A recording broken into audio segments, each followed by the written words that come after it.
Let's just start the show. Here's John and Jim. All right, San Diego and Southern California, what's going on? This is hour one of John and Jim. We're back at Mountain West Football Media Days in Las Vegas at the Circa Hotel, and we've got a really good show lined up for you once again. In fact, Sean Lewis will be on the show. I'm telling you, life with Jim, I didn't even expect to start here. For whatever reason, you can't do the Crohn's and colitis read without, why is that making you laugh? You can't just do the Crohn's read and just keep the straight face. What is it about that read? Well, that you were unable to do? Is it what was it? Just we know. Okay, so bowel disease. Yeah. So here's the thing: we all know that I don't proofread the sponsors before I read them. But you did today. Only the top. Brent, I watched him proofreading this read earlier. I just did but he this. only read the top, not the bottom, because I wanted to make sure Crohn's and Colitis Foundation is how you say it. Yeah, and so I proofread that part.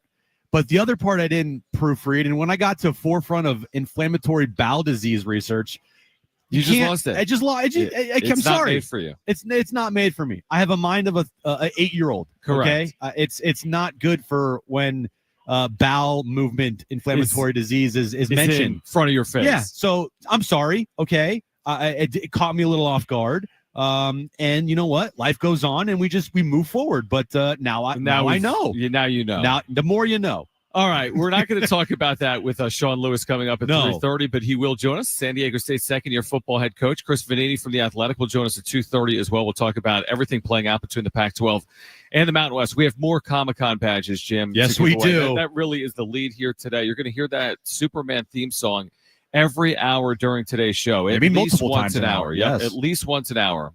When you hear the theme song, you're going to open the iHeartRadio app. You're going to search for San Diego Sports 760. You're going to leave a talk back. You're going to put us in your presets as well, San Diego Sports 760. And then once you've done that, you're qualified to win 2 single-day badges for Comic-Con next week in San Diego. The catch is, when you hear the theme song, you will have exactly 5 minutes to open the app, search for 760, use the talkback mic, tell us your favorite superhero, and you're going to hear that every single hour, and then we'll announce the winner of today's badges coming up at 5:30. Yep, we have a pair of badges to give away today, and then one final pair of badges tomorrow. So if you've been trying to win these badges all week, you got 2 more chances. Well, multiple chances because you qualified today, but 2 more pairs of badges, to give away on today's show and tomorrow's show as well. All right. So you know how they say, in Vegas, what happens here stays here. You expect a night in Vegas, things can get crazy, right? People are out all night. People are at clubs, whatever. I mean, you can imagine what goes on in Las Vegas. Then there's me and Jim. And we were talking about it on air yesterday.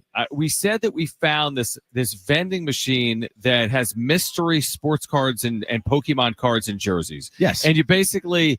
It's like Vegas. It's a gamble, right? You put your credit card against this vending machine, and for a certain amount of money, you're going to get a random baseball card or you're going to get a random Pokemon card. And we were enamored. Who just used enamored recently? It was Dennis Lynn. Yeah. Talking about A.J. Preller's desire to land Jaron Duran. Yeah, he's enamored with him. Well, we were enamored to find this machine, this Lucky Box vending machine. And it turns out it's 500 feet away. It was right across the street. I mean, it was truly 500 feet. No joke. A 1-minute walk. And we've been looking up Lucky Box vending machines, and a lot of videos that I found was from the one that we went to last night at the Plaza Hotel. So we get there, and honestly, we walked there with no intentions. We weren't like, we're definitely spending money in this vending machine. We wanted to see it. We didn't know what was going to happen. We didn't know walking up to it. I was going to peer pressure you until you did it. And you didn't even have to peer pressure me. I walk up, and it's $125. Yeah, it's for not cheap. A mystery sports card. Now, it's going to be either 10 graded, like the best grade, or it's going to be like 10 autograph graded. Yeah. So you're going to have an autograph that's like a really nice autograph. But you don't know. It could be anything from give me anything. I mean, a football player to a basketball player to a baseball superstar. I mean, we just don't know. It could have been a Zach Wilson sign card. Yeah. PSA 10 card. Trey Lance PSA 10. Like guys that aren't going to get you big time money for the rookie or maybe cards. like Shohei Ohtani. I mean, we have no idea what we're walking into. So it's $125. I'm like, you know what? We're in Vegas. I'm not going to spend it at roulette. I'm not playing blackjack. We're not going to be out all night. yeah, sure, it's like 6 p.m. Our night just started, but Yeah. I put the credit card up against this thing.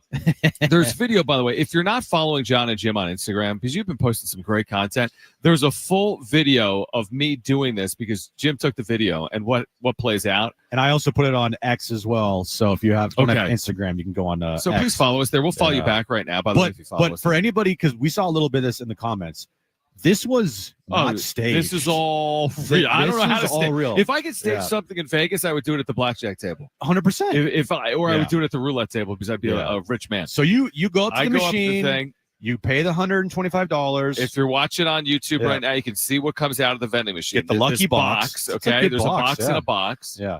And then, to my surprise, I open the box. This guy. And there it is, a Fernando Tatis Jr. signed Bowman 2022 card. I mean, I could not believe it. Like what? I was ecstatic to the point that we got back into the hotel here at Circa. I saw Sean Lewis, and the first thing I said is, wait until you see what we did tonight. He's like, do I want to know? I'm like, you want to know. And we told him about it. So it starts like a home run. Oh, it home starts run, like an absolute home run. Yeah. We're telling the story. No. I'm telling the story that I told Sean Lewis last night on air right now about what happened. Jamie, I need to tell you about this off air. We hit this sports card vending machine. Look what comes out of the sports card vending machine last night in Vegas. Fernando Tatis Jr. signed card. So it's a home run, right? Yeah. I mean, it's unbelievable. So Jim's like, I want to double down. Of course. Because he loves Pokemon. And they have a Pokemon card that'll come out of the vending machine as well. Yeah. So here's what happened. So I hit the home run. Jim strikes out. Yeah. John gets the absolute, banger of a card.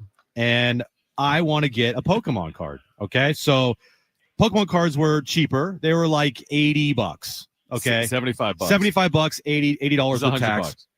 That right there, $100 card John has. 100. I mean, maybe at the time it could go up to like 150, depending on what happens with Tatis. Like if Tatis has an MVP season, it goes up. That goes up. Right. Yeah. $100. It's worth something. So I put in the money for my card. Comes out in this red box right here. All right. If you're watching on YouTube, you're seeing that. Obviously, on the radio, you can't see. Now, for people that don't know Pokemon, what's the one thing you don't want to hit with Pokemon? The one thing you don't want to hit, if I'm doing like a gamble here, I don't want like a trainer card. I don't want just like a regular card. What I'm looking for is what's called a holographic card. Okay. Charizard, that's obviously the big one. Obviously. Yeah. It's some could be worth $5,000 to $10,000. All right. And I've seen videos of this in Vegas, people hitting cards that are worth $500.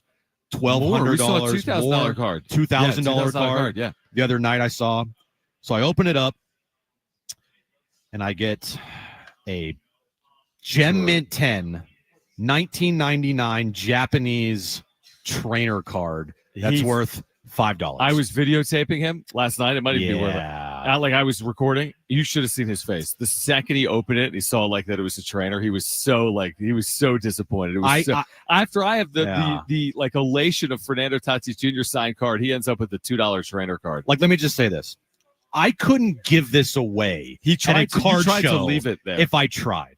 That's how bad this card is. If I went to a card show and I went to a table and I said, look, I'll give this card to you for free. They don't want it. They'll be like, no, we're good. That's how bad this card is. I'm surprised they would put a card of that low quality in the machine. Now, I get it. Not every card is going to be like a home run. Like, you don't go to the roulette table and always hit your number.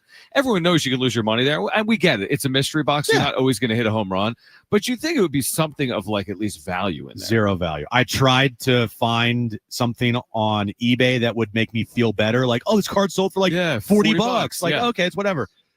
No, the best card that sold was $12. So, well, you win some, you lose some. And with me, I always lose some. So you know what? It's you live and learn. Listen. And how many? Here's the funny thing. Since we posted this on social media, there have been so many people to reach out. Like, where do I find that machine? I want to do something like that. What are the possibilities? They have Fernando Tatis Jr. cleats, by the way, in one of these vending machines in Vegas. You open it up, and there's a golden ticket. It says you've won a pair of signed Fernando Tatis Jr. cleats. I like Frank in our YouTube chat says the plastic display, which is the CGC grade. Slab. He says that and the box is worth more than the card. It probably is. I mean, the box is cooler than the card. So are we going to try again? Here's the Honestly, thing. Dude, no, I'm not going to try. Should I try double again. down? This is kind of like hitting on the roulette table. No, but you got to walk away sometimes. John. You walk away. When you got do money not- in your pocket, Yeah. right? If you put down No. $100 at blackjack, and then all of a sudden you're up to 300, put the initial 100 back in your pocket. Maybe put another 100 back in your pocket. Play the because I'm telling remaining, you, but I'm not going to play it I'm again. telling you, if you go back and you get another card for another $130, Eric Hosmer, not even that. Eric Hosmer would actually be a fine card to get. I'm talking like Bryce Johnson. Right. The card I got, if I'm putting it into sports analogy terms for people out there that don't know Pokemon cards, I got a Bryce Johnson card in for $80. So, but it's a story. It is what it is. I mean? It's a good At story. At least one of us got something I'm good. thrilled. I'm thrilled with this. So if you have not seen the video of John and myself last night at the Lucky Box, go to our Instagram page at John and Jim, or go to my X account, Jim Russell SD.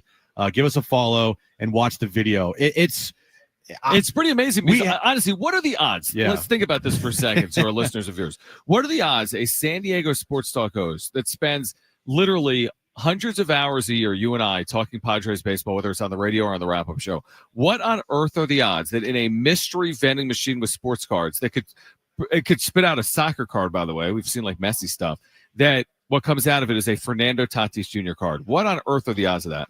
And how many times have I said over the years on this show that my favorite player is Fernando Tatis Jr.? Boom, you've been looking at Tatis. I've been looking at his cards for a while. Forever. Well, so you're not doing it again. Well, on the way out of town. Thinking about it, I'm just glad that one of us got a hit. And by the way, honestly, we're both winners because we went to all-you-can-eat sushi last night. Dude, that sushi was incredible. And Lucky Box, one of their social media members, reached out to us. They're like, "Hey, we don't want to get you in contact with like the president of the company." You're like, "What?" Listen, hey, let's talk, Lucky Box. Hey, all right, talk, buddy. On the other side, let's start the show. We're going to talk about the latest Padres trade rumors, including what Ken Rosenthal wrote today in The Athletic about Luis Robert Jr. of the White Sox. You're going to want to hear that.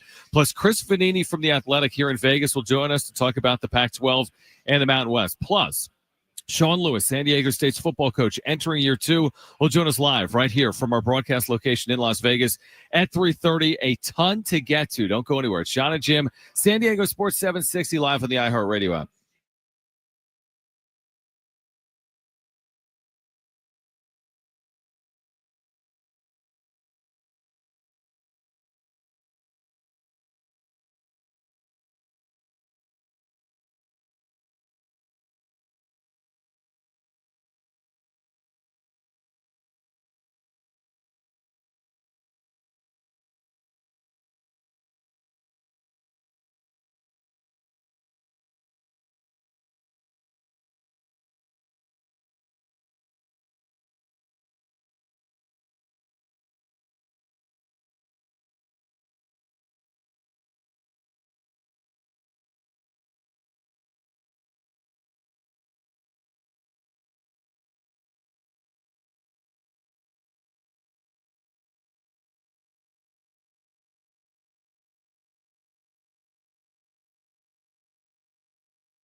All right, John and Jim, San Diego Sports 760. Sean Lewis, Aztecs head coach, will join us at 3:30. Chris Vanini from The Athletic scheduled to join us coming up in about 12 minutes or so. We also remind you that San Diego FC back Saturday night. They'll take on Vancouver at Snapdragon. You can hear the match live Saturday starting at 7 right here on San Diego Sports 760. Your home for SDFC as their Canadian swing continues. They lost to Toronto last night. They'll get Vancouver at home on Saturday. We'll talk more about that coming up on today's show. Oh, wow. We can't even get this show started. There's so much going on. There it is, Superman theme song. You've got 5 minutes, exactly 5 minutes right now, to open the app, the iHeartRadio app. Search for San Diego Sports 760. Click on the talkback little red microphone and tell us your favorite superhero. Once you do that, if you do it within the next 5 minutes, you're automatically entered to win 2 single-day badges to Comic-Con next week in San Diego. Today's winner will be announced at 5:30. Open that app right now and put us in your presets as well, San Diego Sports 760. I was about to say that. Make sure you put San Diego Sports 760 in your presets on the iHeartRadio app, and then use the talkback mic button to tell us your favorite superhero, and you're qualified. It's that simple, that easy. Do that right now. You got under 5 minutes to qualify. And again, we're announcing the grand prize winner of today's badges at 5:30. Can I give you a really quick cool story, and then we'll get to the Padres? Because I just saw it 1 minute ago from Shams. Dame Lillard is signing a deal with the Portland Trailblazers to head back to Portland on a 3-year deal. Dame Lillard apparently will finish his career in Portland where he started it. All right. Ken Rosenthal from The Athletic, writing today, I think the title of the article is What I'm Hearing. And he writes this about Ken. Ken.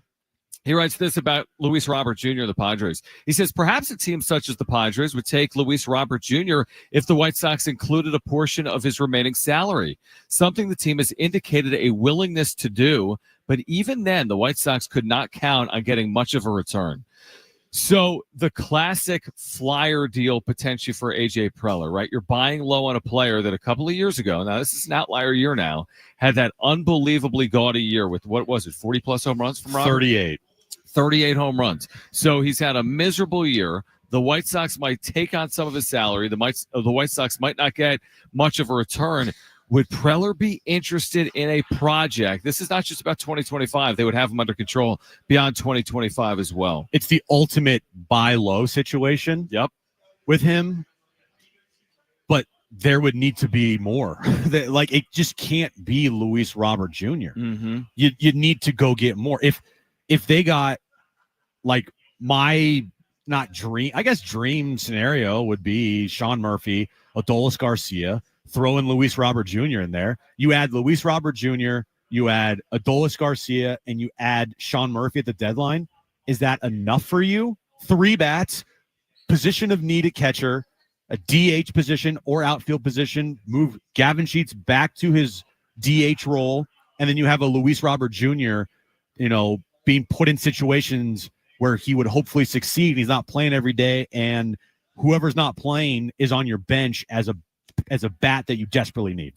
Yeah, I mean, I think that would be perceived as a very good deadline for A.J. Preller. Can he do that, though? I don't know. The $1 million question, and the reason it's a money question is, A, what kind of money do they have? And that's where the White Sox taking on Robert's salary is going to play potentially a critical role. And then, B, what kind of equity does he have in his system? And it sounds like maybe you can get Robert for something that's affordable, but I don't know about a player of the caliber of like a Sean Murphy or a player of the caliber, for example, of Jarren Duran that we've spent weeks on. It was AJ Cassavell today with our former colleague and friend. She's not a former friend, our friend, Marty Caswell. On Marty Time TV. Check it out. That AJ Cassavell said he would be shocked. His word is shocked if they didn't add 2 hitters. Not surprised or, I'm confident that he would be shocked if the Padres didn't add multiple bats at the deadline. And if you are adding multiple bats, you are adding an offensive-minded catcher, because I just don't see you adding multiple bats and neither of them addressing the catcher situation. So I think a catcher's coming. I think an outfielder is coming, and I'm with you. I think Gavin Sheets is better suited to play DH. Other than Sean Murphy, who's the other catcher out there that's an offensive-minded catcher? There was a name available. There was the name thrown out from the A's, Langoliers. Okay. I don't know what his year looks like right now. Would you try for an Adley Rutschman from absolutely. Baltimore? He's had a down year. Orioles are bad. They might look to rebuild in a sense, but I mean, look at the Langoliers. 12 home runs, an OPS over 700. That's what you're looking for. You're not looking for the best offensive hitting catcher in baseball history. You're not going to find Mike Piazza in his prime. Uh-huh. But if you go from 580 OPS guys to 720 Oh, OPS guys, that's a world of difference. They're combining to hit their catchers with men in scoring position. We've done the math, 100. You go from that and bump it to 250. I mean, it could make a world of difference. They've been a huge anchor to this club in a lot of ways, with runners in scoring position, offensively, killing rallies, not being able to turn over the lineup. Right. Like, they're just a huge problem for this team. I don't think everything would be automatically fixed. No, not automatically. But it would help. And it would help point them in the right direction of fully almost fixing things to where this offense isn't as inept as it is, or has been over the last 2 months. I mean, they're making moves and pinch hitting in the 5th inning, and they're using their magic Trenton Brooks off the bench. It was no disrespect. It's not. Here's the thing. And honestly, if you're Mike Schillen, and he's made these comments publicly within the last 10 days, he's like, I got to use the players that are available to me on my roster. He has no other option other than to do that. But when your bench is your backup catcher and it's a Jose Iglesias having a down year and it's a Trenton Brooks, right. I mean, you have to upgrade. There's no choice here. It's not like, hey, try to upgrade, and if you can't, you can't. No, they have to upgrade. They have to add multiple bats. Yep, I think they're going to add multiple bats. I don't think whatever they do on this road trip will matter for the trade deadline unless they go 1-9 out the break. Then it might be a scenario where AJ pulls back a little bit. Maybe he does make just one move, like, hey, let's just get Luis Roberts, see if we can maybe fix him. We have him here for longer than a year, and if we fix him, then that's great. But I'm not going to try to go all out for this season for these guys if this is what the team's going to be. So it would take what you just said, 2-8, 1-9. Yeah. You go 3-7 or 4-6. It's not ideal, but you're still very much. It's not great. but they got to get out of the gates. And I'm not saying they need to go 8-1 or 9-1 like they did last year, but they got to play 500 baseball on this road trip to feel good about them. You want to see them play 500 at worst baseball 4-6 10 games. At worst 4-6, 5-5. I would take that right now. I would take a 5-5 road trip. Then you come home, that 3-game series against the Mets right before the trade deadline. Yep. You take 2 or 3 there, easier said than done. You're 10 games over 500. 10 games over 500, or 9, excuse me. You're 9 games over 500 at the trade deadline. And last year, the trade deadline, I believe they were 7. Yeah, something like that. Maybe they were more. Maybe they're 8 or 9 over, because I know they went 8-2 on that 10-game road trip. And then they swept the Dodgers with that quick 2-game series. So they were like 10 at up. home. Yeah, they were 10 like up. 10 up. They'd be the same. Okay. So there you go. All right. There's the plan. Second half Schilt. We'll see if it works. I mean, again. The second half has begun for the Padres, but yeah, the true second half after the All-Star break. We'll see if Preller can make upgrades in the coming weeks. We'll switch back to what we're doing here. Mountain West Media Days here in Las Vegas. Chris Vanini from The Athletic will join us on the other side. The latest here from Vegas, as again, it's been a very unique couple of days in Las Vegas with 5 teams departing for the Pac-12 next year. Chris Vanini from The Athletic will join us. Sean Lewis, San Diego State's head coach, will join us at 3:30. Don't go anywhere. John and Jim, San Diego Sports 760, live on the iHeartRadio app.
All right, this update is brought to you by Staples. We'll start with SDFC last night. They lost 1-0 at home to Toronto. Next up, they'll take on Vancouver this Saturday at Snapdragon Stadium, 7:30 kickoff time. Our pregame starts at 7 p.m. right here on San Diego Sports 760.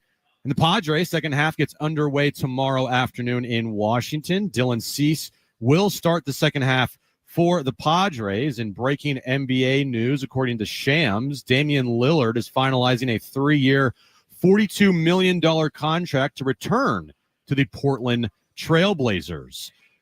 And this update's been brought to you by Staples.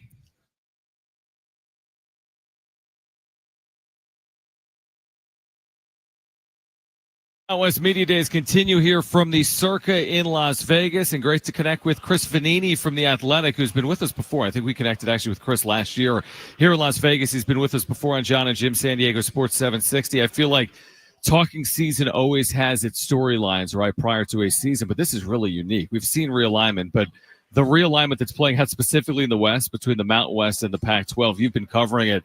How unique is this from your seat? 5 of these programs departing within 1 year, litigation, mediation. What's it been like to cover? Yeah, I mean, we've seen this in a couple of leagues over the past couple of years. Teams on their way out, but not out yet, and it makes for an awkward transition in between period. And that's what the Mountain West and Pac-12 are going to. The timing of it all, the mediation ending a day before media days makes for some good fodder and conversations with everybody here about kind of where they feel about or how they feel about that. And I'm going to write a story about that coming out of this.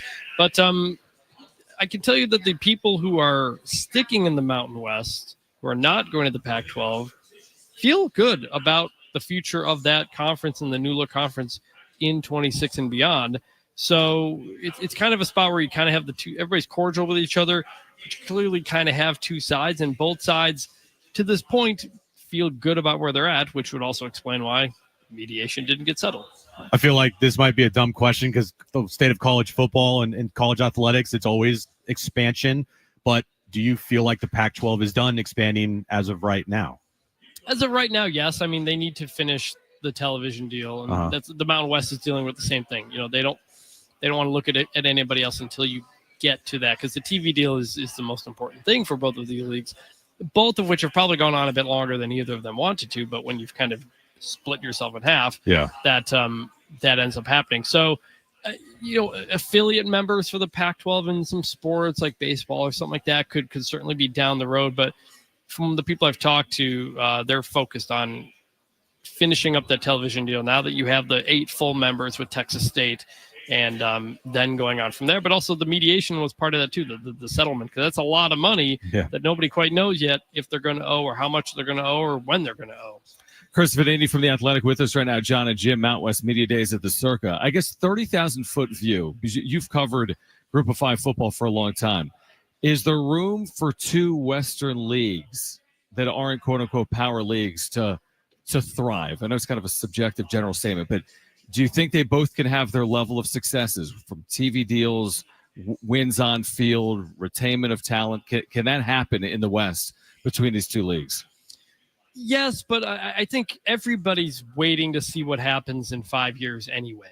So if you were to tell me, will the Pac-12 and Mountain West both be around together 10 years from now? I have no idea. I don't think they have no idea. Everybody's kind of trying to prepare themselves for the next round of whatever it's going to be, which is in 4 or 5 years, 6 years, when the Big Ten deal comes up, when the SEC deal comes up, Big 12 as well. That's when that's when the next stuff is going to happen. But I've written, and Pac-12 people didn't like it, but I wrote last year that I thought they should have just merged. Like, I think a lot of people on the outside who aren't totally paying close attention to the Mountain West and Pac-12 battles are saying, why didn't they just add them all? You wouldn't have had this court stuff. You'd have one singular focused West Coast league. But the Pac-12 people still, the schools on their way out, still feel that they made the right call, still feel like they're going to be with more like-minded institutions investing at a higher level.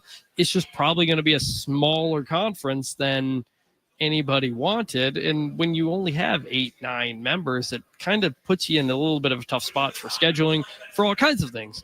But now that the Mountain West is backfilled and everything, it doesn't seem like any sort of merger is possible. And I don't think the Pac-12 people want to do it anyway.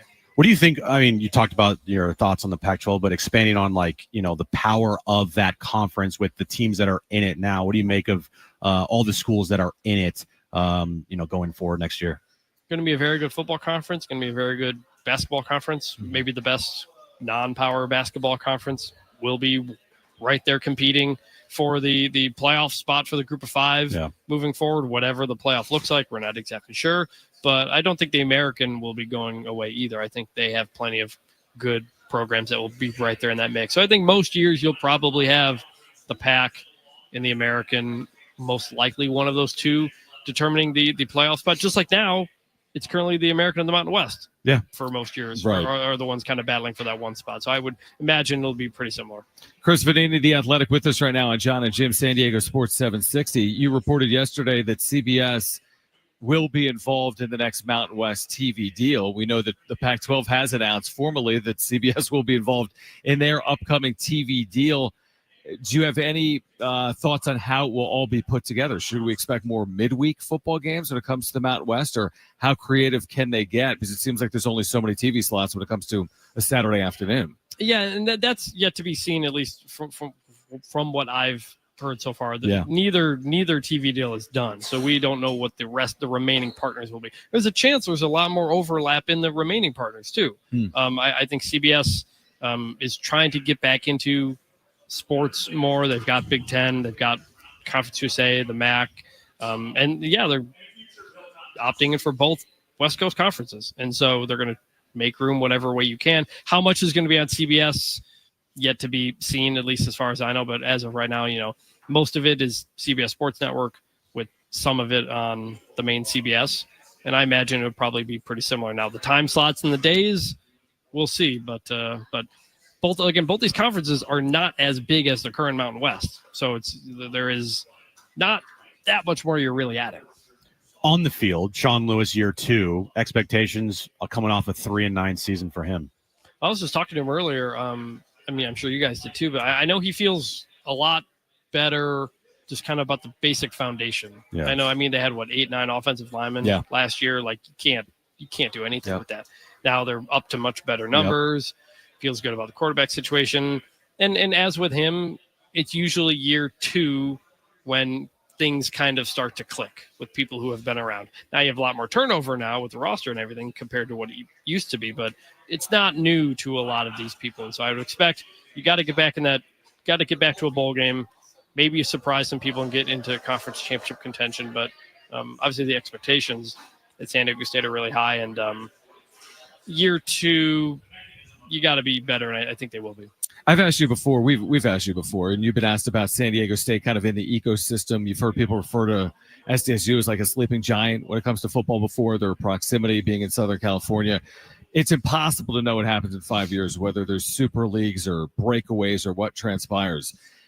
Is there a world in the next, handful of years to a decade, though, where programs like a Boise State or San Diego State are quote unquote elevated or part of this pie?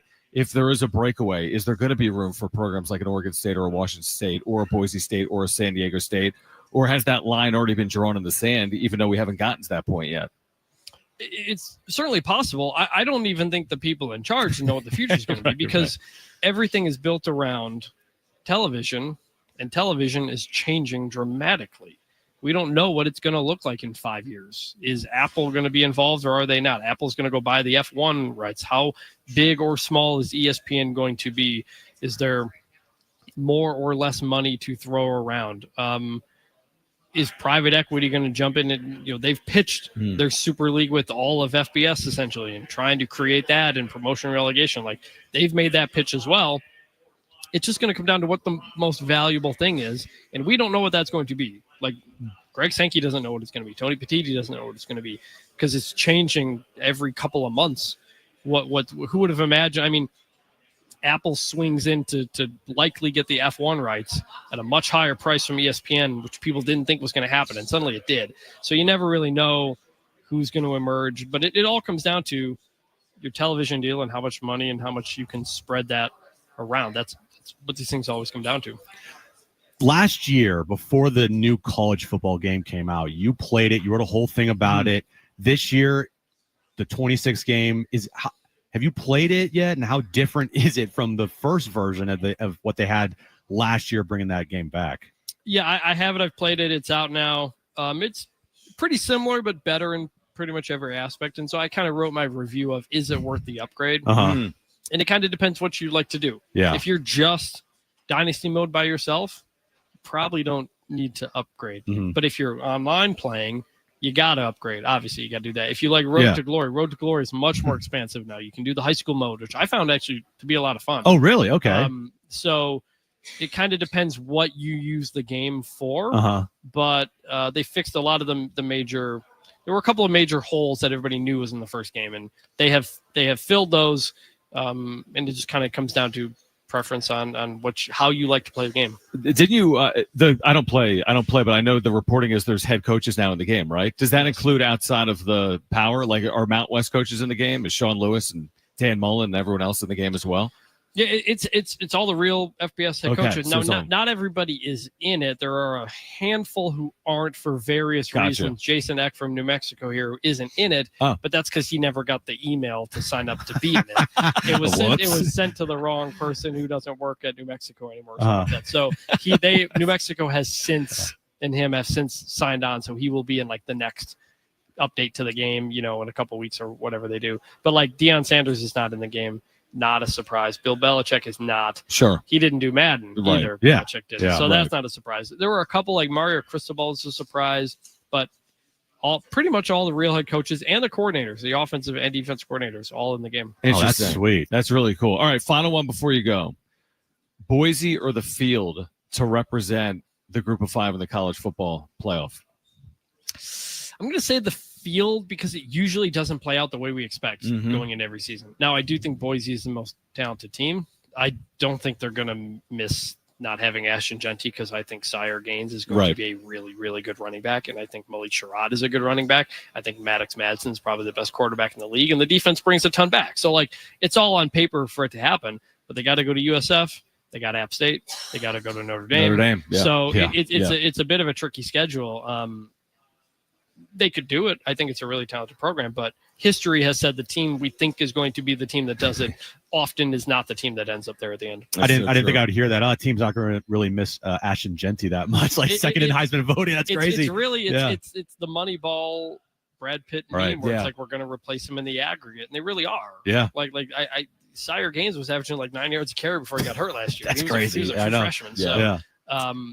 And Boise has always had elite running backs. Sure. Every 3 years, they get a new guy drafted. So, they're going to have another guy. Yeah. We'll see. San Diego State will host Boise State actually in the middle of November here in 2025. Chris, great reporting and writing in The Athletic for our listeners. If you're a San Diego State fan, pick up a subscription a lot on the group of now 6 with Chris Vanini leading the way. So, Chris, we appreciate you taking time for us in San Diego. Thanks for having me. All right. Chris Vanini from The Athletic will react on the other side. Sean Lewis at 3:30. It's John and Jim.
All right, back at Mountain West Football Media Days circa in Las Vegas. Sean Lewis is now going to join us at 3 p.m. So we're going to have the head coach of the Aztecs in about 10 minutes. Looking forward to catching up with Sean, entering year 2 on the Mesa. We just caught up with Chris Vanini from The Athletic.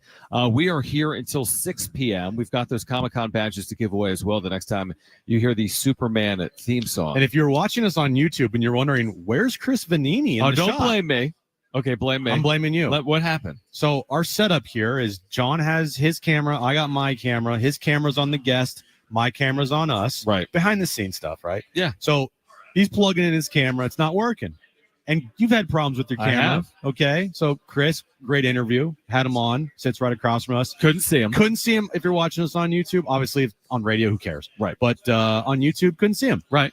And at the break, I go, what's wrong with your camera? He's like, John's like, I don't know. Yeah. I look on your computer. You don't even have the camera on. Well, And I you don't didn't even- have the camera on. That's correct. And then you don't even have, you're not The even software. the software Yeah. up. Right. So the reason That's why, fine. I'll take the yeah, L. the reason why I couldn't see Chris Vanini on YouTube was Because of me. John. I Yeah. am not. Here's the thing. What makes John and Jim work is you and I are different. We fill different roles. We yin and yang. But when it comes to like social media or technology, if Jim didn't exist, if Jim was, let's say, hit by Please don't say a that. meteor, A meteor. yeah. Well, Why? What's wrong with being hit by a meteor? because then I think a lot other people would be gone as well. Exactly. So if you were hit by a meteor, but if I Okay. survived the meteor I strike, was being hit by a Um, meteor. there's going to be no social. No, Okay. So the show may end. probably yes. Actually, if Jim gets hit by a meteor, you're right. The show probably does. If I get hit by a meteor, everything ends. We're screwed.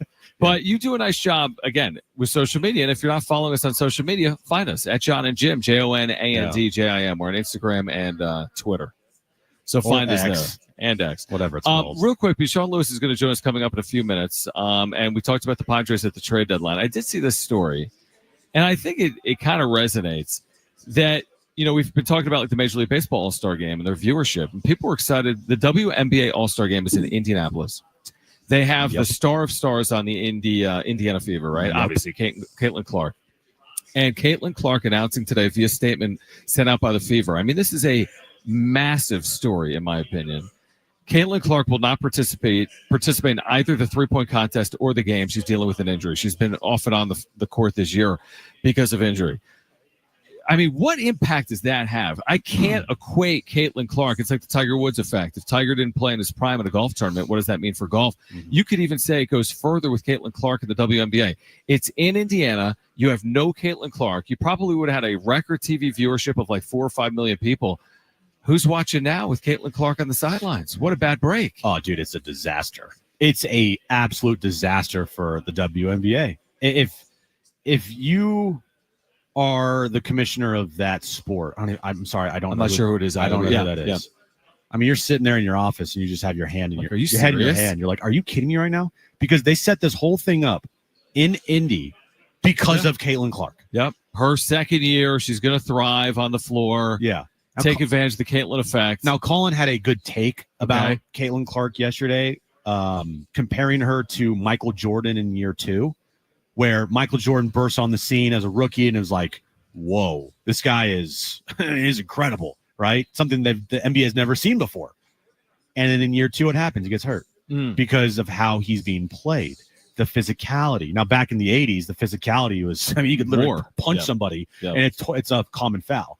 But still, the physicality that WNBA players are showing towards Caitlin Clark because of their jealousy is showing at an all-time clip to where the referees are not policing it like they need to police it. I'm not saying preferential treatment, but I mean, come on. Some of these things that are happening to Caitlin Clark, it's like, what? And so I feel like the WNBA, it's unfortunate that she's injured, but they are to blame a little bit for this as well, I believe, especially the referees for how, she's been played this year. And she even, her brother actually went on social media and said, don't get this twisted, blame the refs for this one because of how physical these players are playing against Caitlin, and they're getting away with it. The refs aren't calling the fouls, and so they're getting away with it. And because of that, that these players and these women are going to continue to do what they've been doing against Caitlin Clark, and it's causing these injuries. And Like she is the golden goose of your league. Without her, Right, so your league is nothing. Yeah, you can't have her miss time. I completely agree with that. But let me ask you this: like this comp that you just talked about, and I've seen it before. This Colin Cowherd. Hey, this is Michael Jordan in year 2, and hey, by the way, this is Michael Jordan in the women's game. Here's my question. I think this is a fair question. Is Caitlin Clark the player and the talent in the women's game that Michael Jordan? I mean, we're talking about, right, the star of stars, by far the best player in your sport. Or is it, yeah, she's a great player, but the hype that surrounds her as well is really what elevates her? As in, is she leading the WNBA in scoring? Is she leading them in assists? Is she their best three-point? Like, is her ceiling in the women's game the Michael Jordan ceiling in the men's game? Or is that too high of a ceiling and unfair? Is she going to be that player, 5-6 titles, scoring titles, assist titles, best three-point shooter? Like, is she going to be all that in her career, or is she just going to be a great player with unbelievable hype and unbelievable everything, marketability around her? I think it'd be unfair to say that she's not going to be that. Like, she has a chance, obviously. This is definitely a down year for her, for sure. She's averaging only 16.5 points, 8.5 assists this season. Not second in the WNBA. Yeah, it's good. But the one thing is, she can't shoot on the road if her life depended on it. Yeah. I mean, she's been a bad shooter. She's awful on the road. Yep. So that has to change. And she'll get better. Definitely. What do you think, she's going to get worse? Like, I think she'll get better. Like, in credit to Angela Reese, she's gotten better this year. You know, she started off and it was like, hey, you might want to learn how to play basketball, because if you don't learn how to play basketball, this is going to end bad for you. And she's gotten a lot better this year, to her credit. You know, I've dogged her for, being really bad to start the season, but as I said, to her credit, she has really improved over the course of this year. They aren't fake stats. Like, she's doing really well. So Caitlin, she's going to improve. I mean, in a down year, if she's averaging 17, 5, and 9. No, is a great player, but just right? I guess my point is this, and you're right, it's too early to say it, and I don't know what Michael Jordan's numbers looked like even in his first or second year in terms of where he was in scoring. Like, he averaged 28.2 points per game his first year, which is amazing. And he went down to 22. But he went down to 22, and then he set 37 points per game as a third-year player. But my point is, in the WNBA, she doesn't qualify. She'd be 16th in scoring this year That's in the WNBA, which, again, is good, but it's not. Michael Jordan, by year 3, was leading the NBA in scoring by like a 10-point margin. I just wonder if it's fair to compare anyone, women or men, to Michael Jordan and what he did, like, throughout the course of his career. Yeah. Maybe she'll be that player. Maybe she'll, but certainly the hype that surrounds her and the visibility and the marketing and the viewership, there's no way to argue it. I mean, it's through the roof with Caitlin Clark. All right, Sean Lewis will join us on the other side. San Diego State's second-year head coach, live from Circa in Las Vegas, Mountain West Football Media Days. The head coach of the Aztecs joining us live from Vegas. Coming up next, this is John and Jim, San Diego Sports 760, and live on the iHeartRadio app.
Update is brought to you by Staples Stores. We'll start with SDFC last night losing 1-0 to Toronto. Next up, they'll take on Vancouver this Saturday night at Snapdragon Stadium. 7:30 kickoff time. Our pregame coverage starts at 7 p.m. right here on San Diego Sports 760. Padres, their second half gets underway tomorrow afternoon in Washington. Dylan Cease will start the second half for the Padres, and Shams is reporting that Damian Lillard is returning to the Portland Trailblazers on a 3-year deal. How many times have we all said that was easy? Well, the Staples Easy button is back, and it's got everyone saying it again for custom prints, shipping services, even passport photos, plus quality products delivered next day to over 98% of U.S. Staples. That was easy.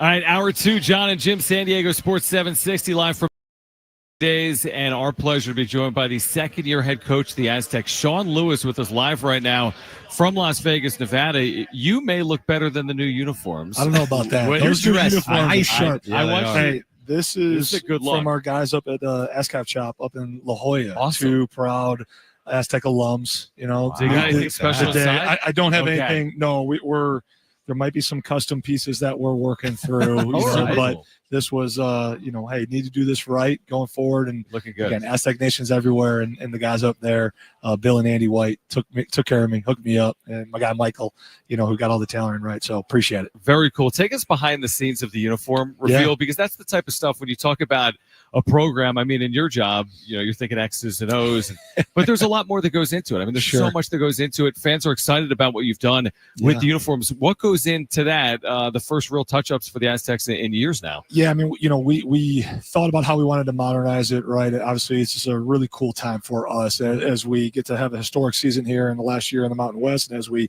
move forward into the Pac-12, and just wanted to, update and modernize the look, right? Like, to me, we have the most beautiful helmet in all of college football, so we weren't going to touch that.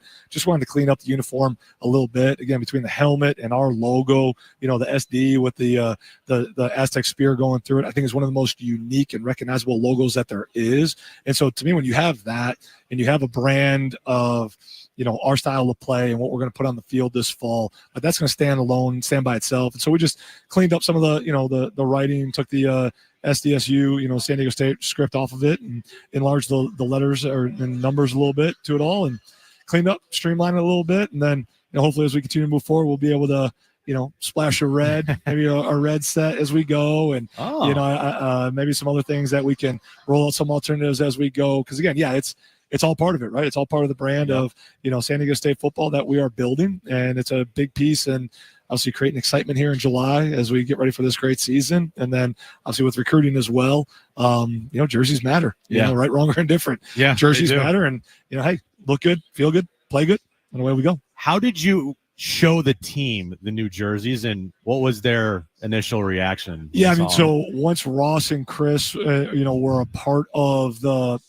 pre-production process, and again, kudos to Justin and the social media team, absolutely killed it with the content drop that they did. The boys knew that they were back there, right? And so they got their hands on it. They got a chance to see it. We didn't do a huge reveal with the guys, but they obviously are aware. They're excited. There's been a real buzz. We sat as a leadership committee, last Friday it was, to kind of map out, okay, hey, now accessories and the season, and kind of build all that out. Again, it's something that's important to the guys. They get to take ownership of what we're going to wear and what it's going to look like, and hey, if that helps them play better, so be it. Let's go do it. No doubt about it. Sean Lewis is with us. We will get to football, but I want to transition actually to the video game, because you're a gamer. I remember last year we were playing very loosely. Well, and your son certainly is, right? Yeah, your son's absolutely. into it. Yep.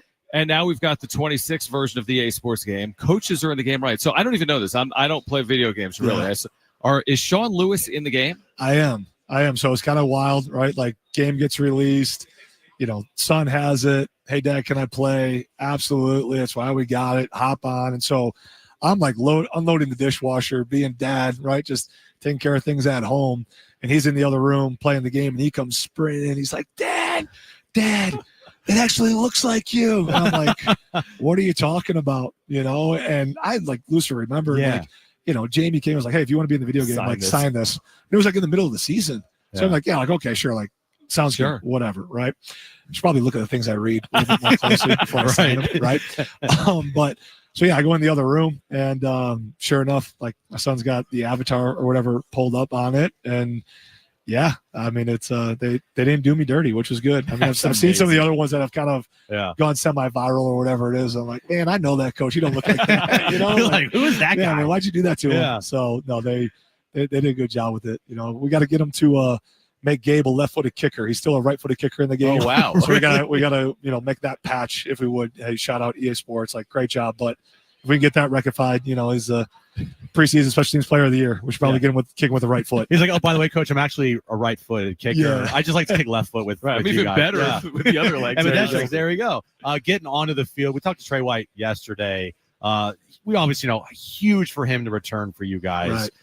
He is going to be a guy going forward next year that every opposing team will be circling to make sure that they stop him. Absolutely. How does that affect the rest of your defensive line and the challenge that you are now going to present to Trey to make sure that you overcome those obstacles next year going forward, because he is going to be the guy that everyone's looking at? Yeah, I mean, he's got a tremendous opportunity in front of him, right? Like as we sat here a year ago, he was making that transition from linebacker to edge. We thought that was going to be a good move for him, and certainly it was. He's had a tremendous season, undeniable production. Very, very fortunate that he comes from a great family, has high character. We retained and kept him on the Mesa, and so now the opportunity is, okay, hey, now that you know who you are and this is a great fit for you, he's had all off season. He's had the full, breadth of experience at that position to really refine his craft and add more tricks and more techniques to his repertoire to be able to disrupt the game.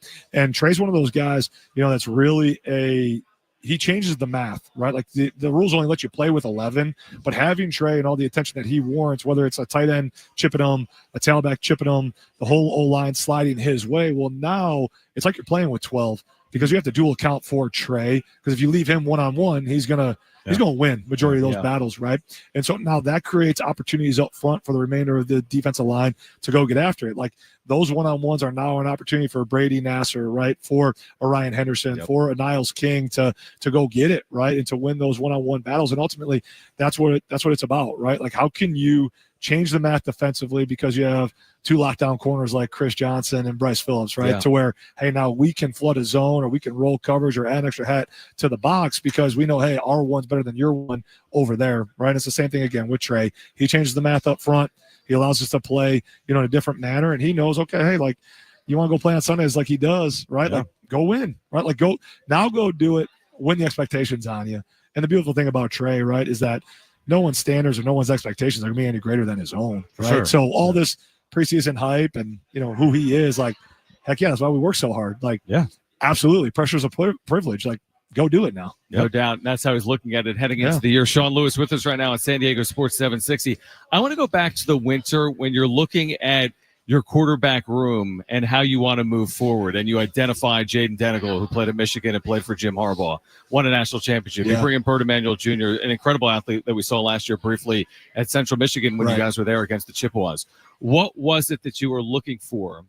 And what was it about those two players that emerged that allowed you to bring them in and feel good about where you are in that room? Yeah, we wanted guys with experience, right? And experience comes in a lot of different ways, whether that's playing experience or experience within a championship culture. And we wanted guys that were physically developed and ready to play, right? Like bigger stature guys, so that the other guys in the room could continue to grow and continue to develop.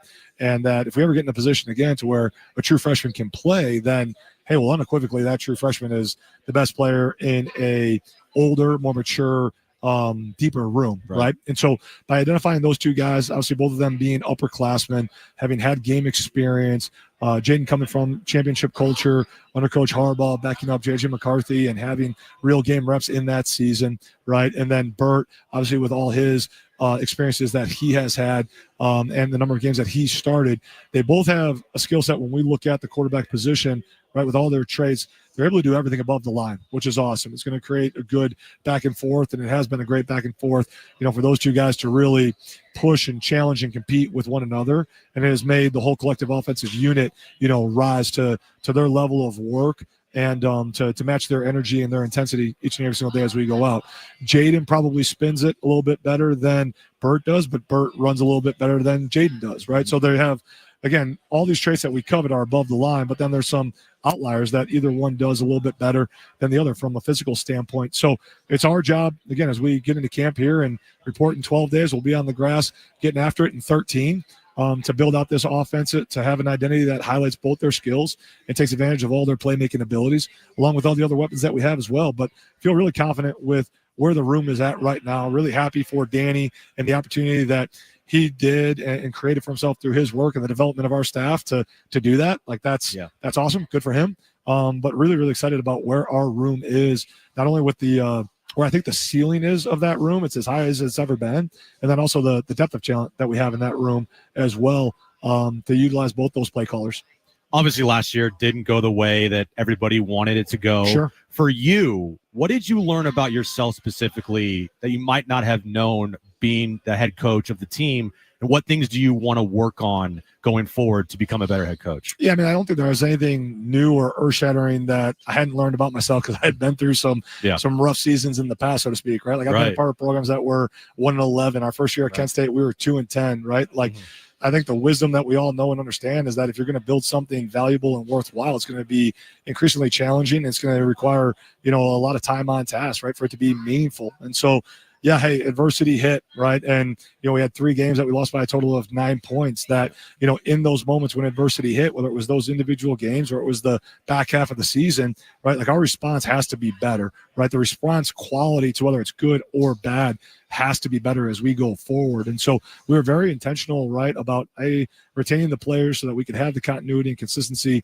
in our locker room. But then as we rebuilt this team, it's year 2 of what we are building in the grand scheme at a 30,000-foot level. But this 2025 team will be one of one, and it's year 1 for them. So it's like, okay, how do we create a team better than we did last year? And I think what's really critically important, more so now than ever, that was accentuated last year, is the importance of connection, the importance of not just having a collection of individuals, but a team that's willing to compete and sacrifice and be disciplined for one another. And so we've been very intentional about that since we've been back in January, from instilling pride in the program, earning the right to wear the colors, getting to know each other better on a deeper, more meaningful level, so that, again, when good or bad things happen, there's levels to it. And whatever those levels are, good or bad, that we're able to refocus, we're able to respond, and we're able to get back to doing things the way that they need to be done sooner rather than later. And, Trey White was on with us during the golf event, and he said something that really stuck out to me, that not everybody was on the same page last year. Sure. And there were some people on the team that might have been doing their own thing. Sure. So going into this year, do you feel right now that you're at a better place to make sure that those things do not happen this upcoming season? Yeah, you're right. I mean, it's the dichotomy of the team that we get to steward and that we get to lead, right? Like, I want you to be you. Like, all of our unique styles are different and unique, right? Like, we got 105 guys in the locker room, got another 50 staff members, right? Like, each individual is important, and I want you to be you.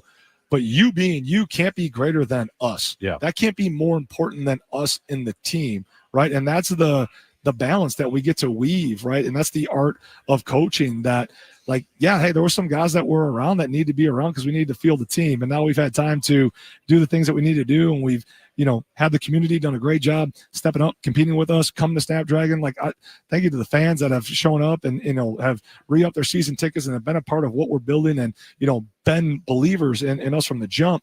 And all those things have allowed us now, like, okay, hey, thanks for everything, but you and your individual agenda is clearly more important than the team. And that's not going to work here. And I'm not saying that's good or bad, your beliefs one way or the other. That's fine. I'm just speaking factually as the steward and the one responsible for bringing a championship program and helping young men change their lives at San Diego State University. Like, you being you can never be more important than us as a team. So you can go be you somewhere else, and we're going to go in a different direction with us, right, to where I know where it's going to go. And, again, like, have worked this process, have done this process in the past. And, again, eager and excited to continue to get back into training camp and to get out of this suit and put the whistle back around my neck, for sure, right, and go to that work in between the white lines to put that product on the field. Sean, final one for me, and I asked Jamie to do the research. In today's football, it's so rare to return 9, 10, 11 starters on any side of a football. I mean, There's so much movement. You could win a national championship and obviously be nowhere near returning 8, 9, 10 players on a side of a football. You may have 11 starters returning on your defense heading in to 2025. What does that mean? I mean, how much of a leg up will that allow you? Does that allow you to hit that ground running on that side of the football heading into the season? What impact does that have? Yeah, I mean, like it was noticeable from the start of spring ball, right? Like with that retention and that continuity and the consistency, not only of the players but of the staff, right? Like to be able to, promote Coach Ulrich from within. And yeah, there's some things that'll be uniquely different, but the overall structure is the same. Like those guys have gotten out front, if you will, of the pole position, right? And they've been able to handle the installs quicker. They've been able to, do great work together. Like they know one another, right? Like I don't like, it doesn't matter if it's a football, on a football field or, hey, like I navigated Disneyland with the family, for the past few days before we came here. There's 10 of us. Like, we went through some things, right? Like it's an extended family, right? But like, because we love one another, because we know one another, because we know how to communicate with one another, we could navigate all the things that come up. Anyone who's ever been at Disney World with a lot group, comes up, right? A lot comes up. Oh yes, but because you know those people, and because you know that each other loves one another, and you're all in it for the right reasons. Okay, like I can speak truthfully to you, and we're gonna like go forward and have a great day here, right? And then we'll move quicker through whatever adversity that shows up, right? And so by having that, again, like, when you are comfortable with who you are and who you're doing the work with, you do better work. Mm-hmm. So when you got 11 defensive starters that are comfortable with who they are, what we're doing, who they're doing it with, they love where they're doing it, there's going to be better work that's going to get done, right? And so really, really excited about, where they're at defensively, where we're going offensively, the elite job that we're doing with special teams and the new pieces that we've added there as well. And, man, it's an exciting time, right? And it's going to be an exciting fall on the Mesa. And again, thanks for all the fans that have been there from day one, that have been at Snapdragon with us, and looking forward to creating great memories with those same fans and welcoming new fans in as we go. It'll be a blast. Final one for me, Sean. Play calling. Yeah, buck stops with you, but are you going to be calling plays predominantly for this team next season? How is that process going to work? Yeah, I'm still going to be heavily involved with it, right? We did some things, obviously, with promoting Matty J to the offensive coordinator role. A lot of that was to help streamline the process that goes in from January through the start of training camp when I get pulled in a lot of different directions and can only do things that the head coach can do. So Matty J's done a great job leading the offensive staff. There's a lot more collaboration that probably goes into play calling duties than anyone at any level cares to admit. So there was multiple people that were involved in the play calling duties a year ago. There will be multiple guys that are involved in the play calling duties as we go forward. Ultimately, hey, when they're really good plays, Matty J called those. When they're really bad plays, that's on me. I understand that. Like, that's the burden of leadership, and I absolutely love that and can't wait to continue to carry that weight on the Mesa for the Aztecs. Sean, we can't wait for the fall. Stony Brook, that Thursday opener at Snapdragon Stadium. It will be here well before we know it. I know you realize that, but we appreciate you taking time for us here in Las Vegas, and we will catch up again, obviously, throughout the course of the summer. Yeah, guys, appreciate it. Thank you. Go Aztecs. All right, Sean Lewis, head coach at San Diego State. Let's react to that. Tim Murray, Vegas Sports and Information Network, friend of the show, is here as well. He'll join us on the other side. This is John and Jim.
John and Jim, San Diego Sports 760, Circa Hotel, Mount West Football Media Days. Not just friend of the show, dear friend, Tim Murray, Vegas Sports and Information Network. We go all the way back. How long ago back? 17 years, maybe. In I was when did you intern with me in minor leagues? 2009, and I actually was thinking of you about a little over a week ago. I mean, I think about you every day. Yeah, thank you. But extra because I don't even think of John that much. I was at the Scranton Wilkes-Barre Rail Riders game. You texted me, and they were playing the Lehigh Valley Iron Pigs. Oh, that's why. And it was an interesting situation because there were more Philly fans in attendance than Yankee fans. So the Yankees, the Rail Riders are a Yankees affiliate. But they used to be a Phillies affiliate. And that area is just more Philly fans. It's Pennsylvania, right? Not so New York. yeah. So that was cool. Was there a little over a week ago? My son got a couple autographs from some Iron Pigs. Pretty cool. Yeah, That's very cool. And then I was thinking about you also because once again I think about you every day. When you guys come back to town, San Diego State, to play hoops in the NIL tournament. Yeah, the players era. Yeah. You're playing Michigan. Yeah, in that first night. on the first night, The and Monday that's a night. battle of Carolina League broadcast alums. Got John Schaefer. Who does it for Michigan? Brian Bush, the former I did meet him. Winston-Salem Dash broadcaster. Oh, interesting. Oh, the Dash, I yeah. didn't realize. Yeah, there you go. Get an article. I need to. Jim's get an looking at article. me. He's like, "What the hell?" The are you Dash. talking-" I'm like, Do you know the oh, yeah. Winston-Salem Dash are named the Dash because between Winston and Salem is a dash? I did not know that. So the Winston Dash Salem. There's a and lot then of the great Dash. names in minor league baseball. That is not one of them. It's not one of them. I would agree. Great with that. ballpark though. I like the Trash Pandas. That's a good one. Yeah, a lot of the new ones are That's a good fantastic. logo too. I like that one. Yeah. Same Yeah. caps we have. John so. Oliver did this whole thing on minor league baseball, which is kind of cool. So Very cool. yeah, so there you Well, go. That's like why I that. came on here. Minor league All baseball right, thanks, update. Tim. All right, see you guys. And See the ya. other Thanks, thing, Tim. we're here to talk football, but the other thing when San Diego State plays Michigan in basketball here in the city in November is you've got Brian Dutcher, who would coach for Steve Fisher, obviously in Michigan for a long, long time. And played for the Scranton Wilkes-Barre Rail Riders. No, I'm just kidding. No, I'm like, wait, what?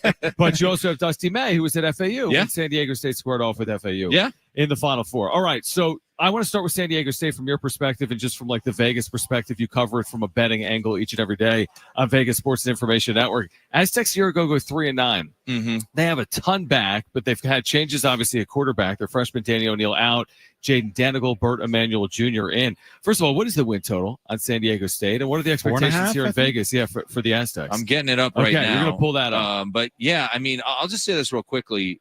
You know, Burt Emanuel Jr., if you watch some action, he certainly has some excitability to him, Yeah. which is exciting. I can't remember if it was 2 years ago, but he ran for like 200 yards in a game, didn't he? Mm-hmm. I mean, he's got the athleticism. I think the curiosity is about the throwing capabilities there with him. But, you know, you guys just had Coach Lewis on, and they're certainly a team that is intriguing, but you would look at them as more of the long shot, bottom of the conference type of team. But that said, you never know. I mean, last year when I jumped on with you guys, we were all singing the praises of the hire and curious about what this year will be. So, a team that I think most are expecting not to really contend necessarily for the championship. But right now you're looking at 30-1 to win the conference.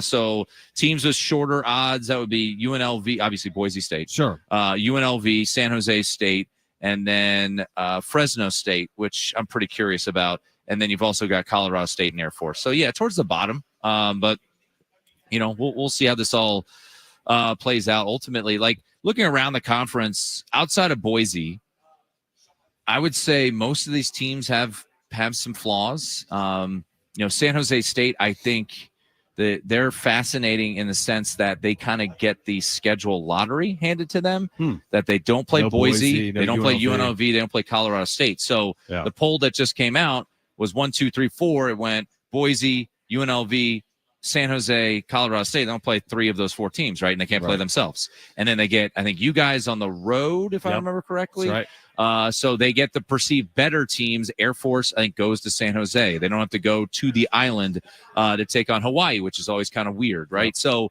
I think San Jose State is the kind of interesting one. But look, I think Boise State is the rightful favorite. And we had pro handicapper Brad Powers on our show yesterday, and he said he rates Boise State 7 points better than every G5 team.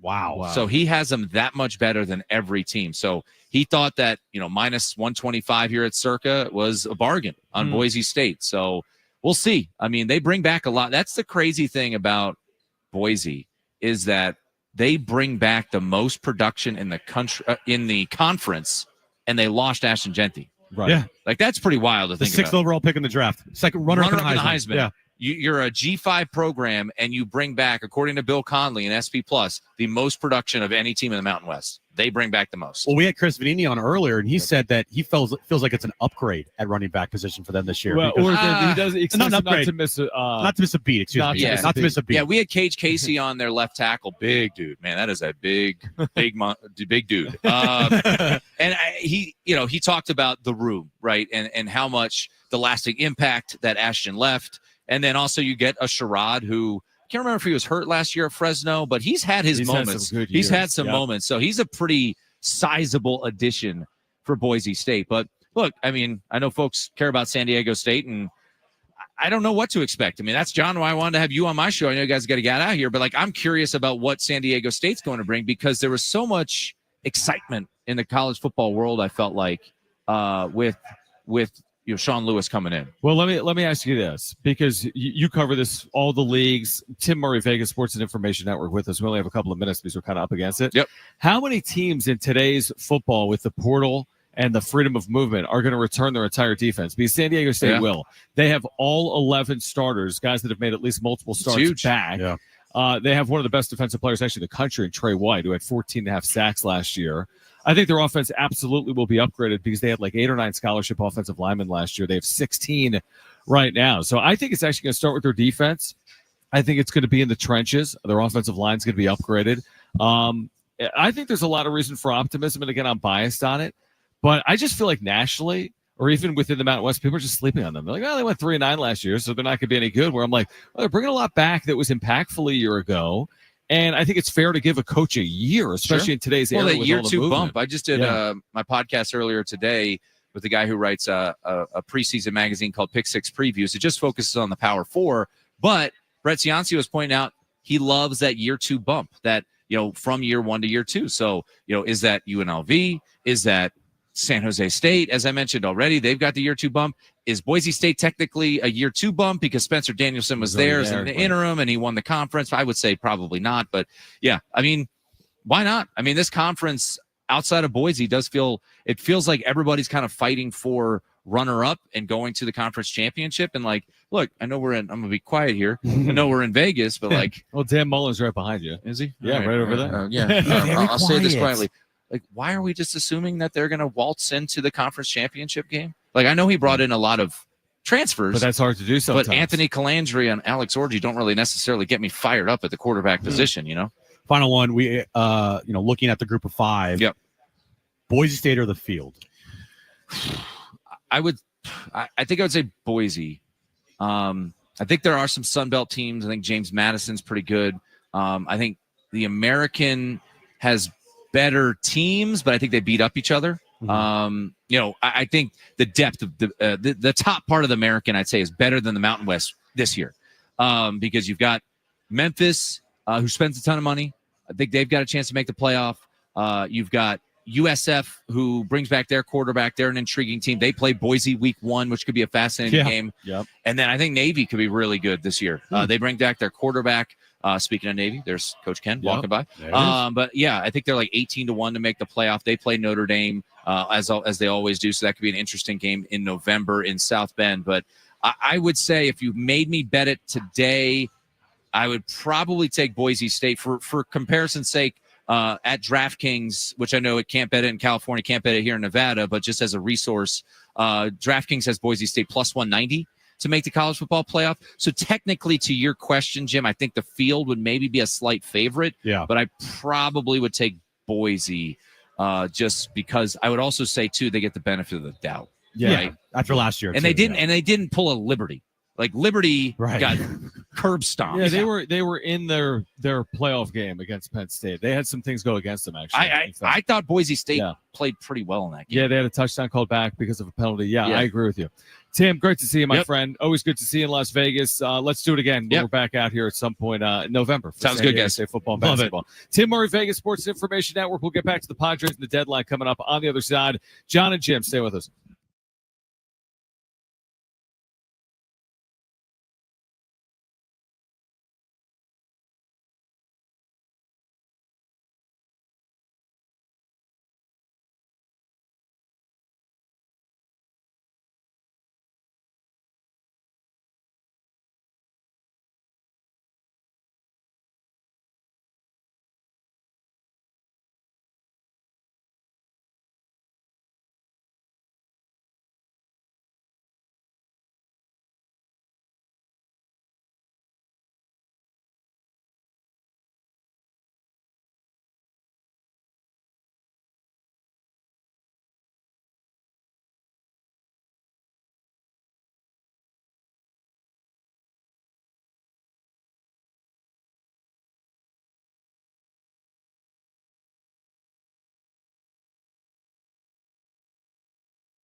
All right, this update is brought to you by the Crohn's and Colitis Foundation. We'll start with SDFC last night, losing at home 1-0 to Toronto. Next up, they'll take on Vancouver this Saturday at Snapdragon Stadium, 7:30 kickoff time.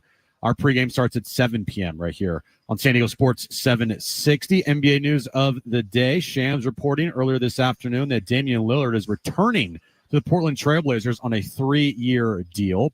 The Padres open up their second half tomorrow afternoon in Washington, D.C., where Dylan Cease will be on the mound for the Padres.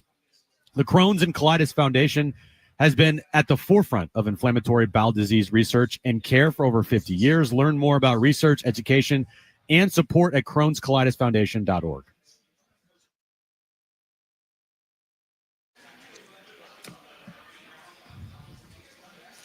All right, John and Jim, San Diego Sports 760 with you until 6 p.m. Great to connect with Sean Lewis, head coach of the Aztecs, Tim Murray, Vegas Sports and Information Network. Padres, as you just mentioned, getting back on the field tomorrow. I think you just mentioned it. I wasn't really listening, but I heard you say something. You don't listen. Padres will be back tomorrow night. We're going to get back into the trade deadline in a moment. We do want to remind you the iHeartRadio Music Festival back. Live performances by John Fogerty and The Offspring and more. September 19th and 20th right here in Vegas. T-Mobile Arena, 2 nights, 1 stage. Buy tickets at AXS.com. Get them now before they sell out. All right, so we barely touched on this story earlier, what Ken Rosenthal wrote, which is Luis Robert Jr. You're not going to get a higher ceiling guy. You might not get a lower floor guy either. That's the intriguing thing about Luis Robert Jr. He writes that the White Sox might be willing to pay down his salary.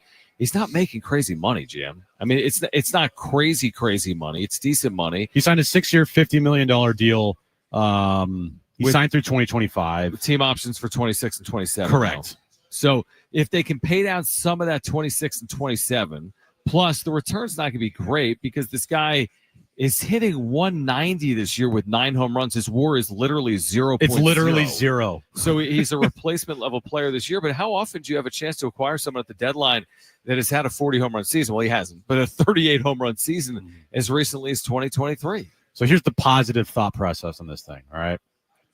Gavin Sheets, you would say he's having a pretty good season. He's had a very good year. As of right now, he's the 3rd best offensive player on this team behind Manny and Tatis. Would you agree with that? Yeah, I think that's fair. That's who he is. Didn't think I would be saying that at the start of the year, that he'd be the 3rd best offensive player. 6th or 7th. Yeah. Where did he come from? He came from the Chicago White Sox. I mean, he was born, so from like his family and his parents. But then the White Sox. I know that, John. But like, what organization did he come from? He came from the White Sox organization. He was largely ineffective, despite a lot of hype. Correct. Yes. Had some moments. Absolutely. Yep. But came from the White Sox organization. Luis Robert Jr. is from the White Sox organization, where he's had success, but it's not consistent success. Maybe go back to the well again and see if you can strike lightning in a bottle twice here with someone from the White Sox organization, maybe three times with Tatis. Because you got Tatis, you got Gavin Sheets, and maybe Luis Robert Jr. Tatis never played, of course, the White Sox organization. Correct, yeah. Traded before he ever played a professional game. But yeah, 27 years old, he has it in him. I would take it. I refer to it as a flyer under the terms that Rosenthal lays out, where they're eating his salary, and where they're taking a lesser return. That to me is a complete flyer with only upside. I would do it. Here's the thing, though. It cannot be just Luis Robert Jr. No, that wouldn't be the only addition. No. That would be like, it just wouldn't do anything. Well, kind of lunacy if he continues to be that player and doesn't 100%. hit. It's like, you should have just kept what you have. Right. He's in 190. I mean, 190 is terrible. But if you got like Luis Robert Jr. and another right-handed bat and a catcher, now we're talking. Right. Then you're not putting all that pressure on, hey, Luis Robert, you're our quote-unquote big pickup at the deadline. Go out and perform. You'd make sure that he gets put in the right spots that he could hopefully succeed in and not play him every day. Off the bench, would you take Luis Robert Jr. off the bench or Trenton Brooks off the bench? Oh, it's not even a question. And by the way, the numbers can only go up. I mean, I hope so. Here's a player that in his career has performed much better. This is an abject failure. He's probably the worst every day. He's one of the worst regulars in the sport. I mean, just based on the sheer numbers. With that being said, OBS plus is 67. 67. I mean, he's 33% worse than the average major league hitter. He's been awful. But if he does play better, he also runs incredibly well. He has 22 stolen bases, despite the fact that he's hit 190. He's had a 38 home run season, so he's got that legitimate raw power. Here's the way I look at it. I'm not putting my eggs in the Luis Robert Jr. basket for 2025, but I am betting on his future as well. I'm saying, listen, if we can turn him around now, amazing, because we think we have a chance to win right now. But if we can get him going right in 2026, that's going to work out well for us as well, especially if we can take the lower payroll and we're not giving a high return. So I would do it. I'm with you. It's not the solution, but it's part of a larger plan. If I was AJ Preller, go get upside talent, go buy low, and this is a player you can buy low on. His first 4 seasons are really good. Right. From 2020 to 2023. Obviously 2020, the short year. But he had an 827 OPS. His OPS plus was 125. Now, that's incredible. His 2023 season really helped a lot because That was the 38 home run year, 5.3 WAR. Sure, but 2021, look at that. I know he was hurt. I think he only played half the year. He had a great year. Yeah, 2021 he had a 946 OPS in Yep. 68 games. In 2022, this team would absolutely take a guy with a 746 OPS right now. Solid enough. 100%. Yeah. If he's the player he is right now, if the Padres are to trade for him, yeah, that's not going to work. But if he's closer to the 2022 player or even the 2020 player with a 745, 746 OPS, dude, that is such a massive upgrade. And just the threat of his bat off the bench. I know he's not the guy that he was in 2023. Maybe he returns to that. That'd be awesome if he returned to that and he was in a Padres uniform. But they need somebody with a bat off the bench that at least threatens the opposing pitcher. No opposing pitcher right now is sitting there thinking, I hope they don't pinch hit Trenton Brooks. Hope they don't pinch hit Bryce Johnson. Who else is coming off their bench with 100 career home runs? You know, he's Nobody. a legitimate power threat. And by the way, if they acquire him, he's going to get a lot of playing time. But you're right. If he's coming off your bench, he's a legitimate For the at right least power price, threat. the right price, I could buy into it. Dude, if it's like the $5 store, like what are those stores called? They used to be the dollar store, 5 and below. Okay. Like the baseball, again, I'm not going to spy high on him. Yeah. I'm not going to give up real assets or go give him $15 million a year if the White Sox aren't paying it down. But if you do it on the baseball cheap, why wouldn't you do it? It's like we went to a card shop today, of course. Of course we did. We didn't buy anything. It's like buying one of those just average to below average packs.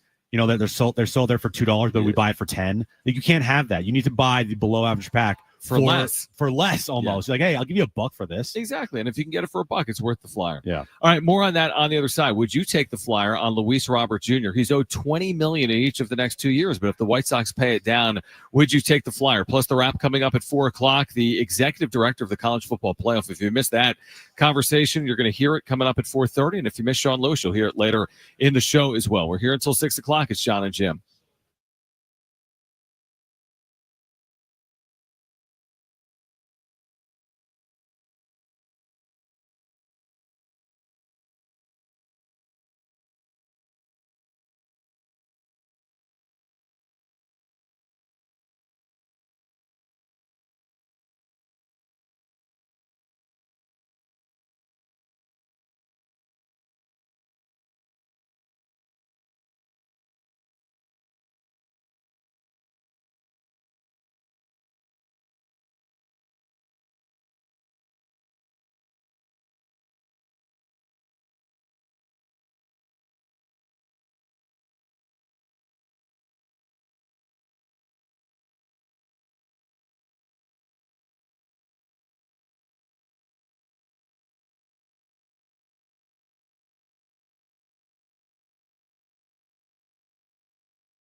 All right, John and Jim live from Out West Media Days in Las Vegas at Circa. The Wrap's coming up at 4. If you miss Sean Lewis, you'll hear that conversation coming up at 5:30.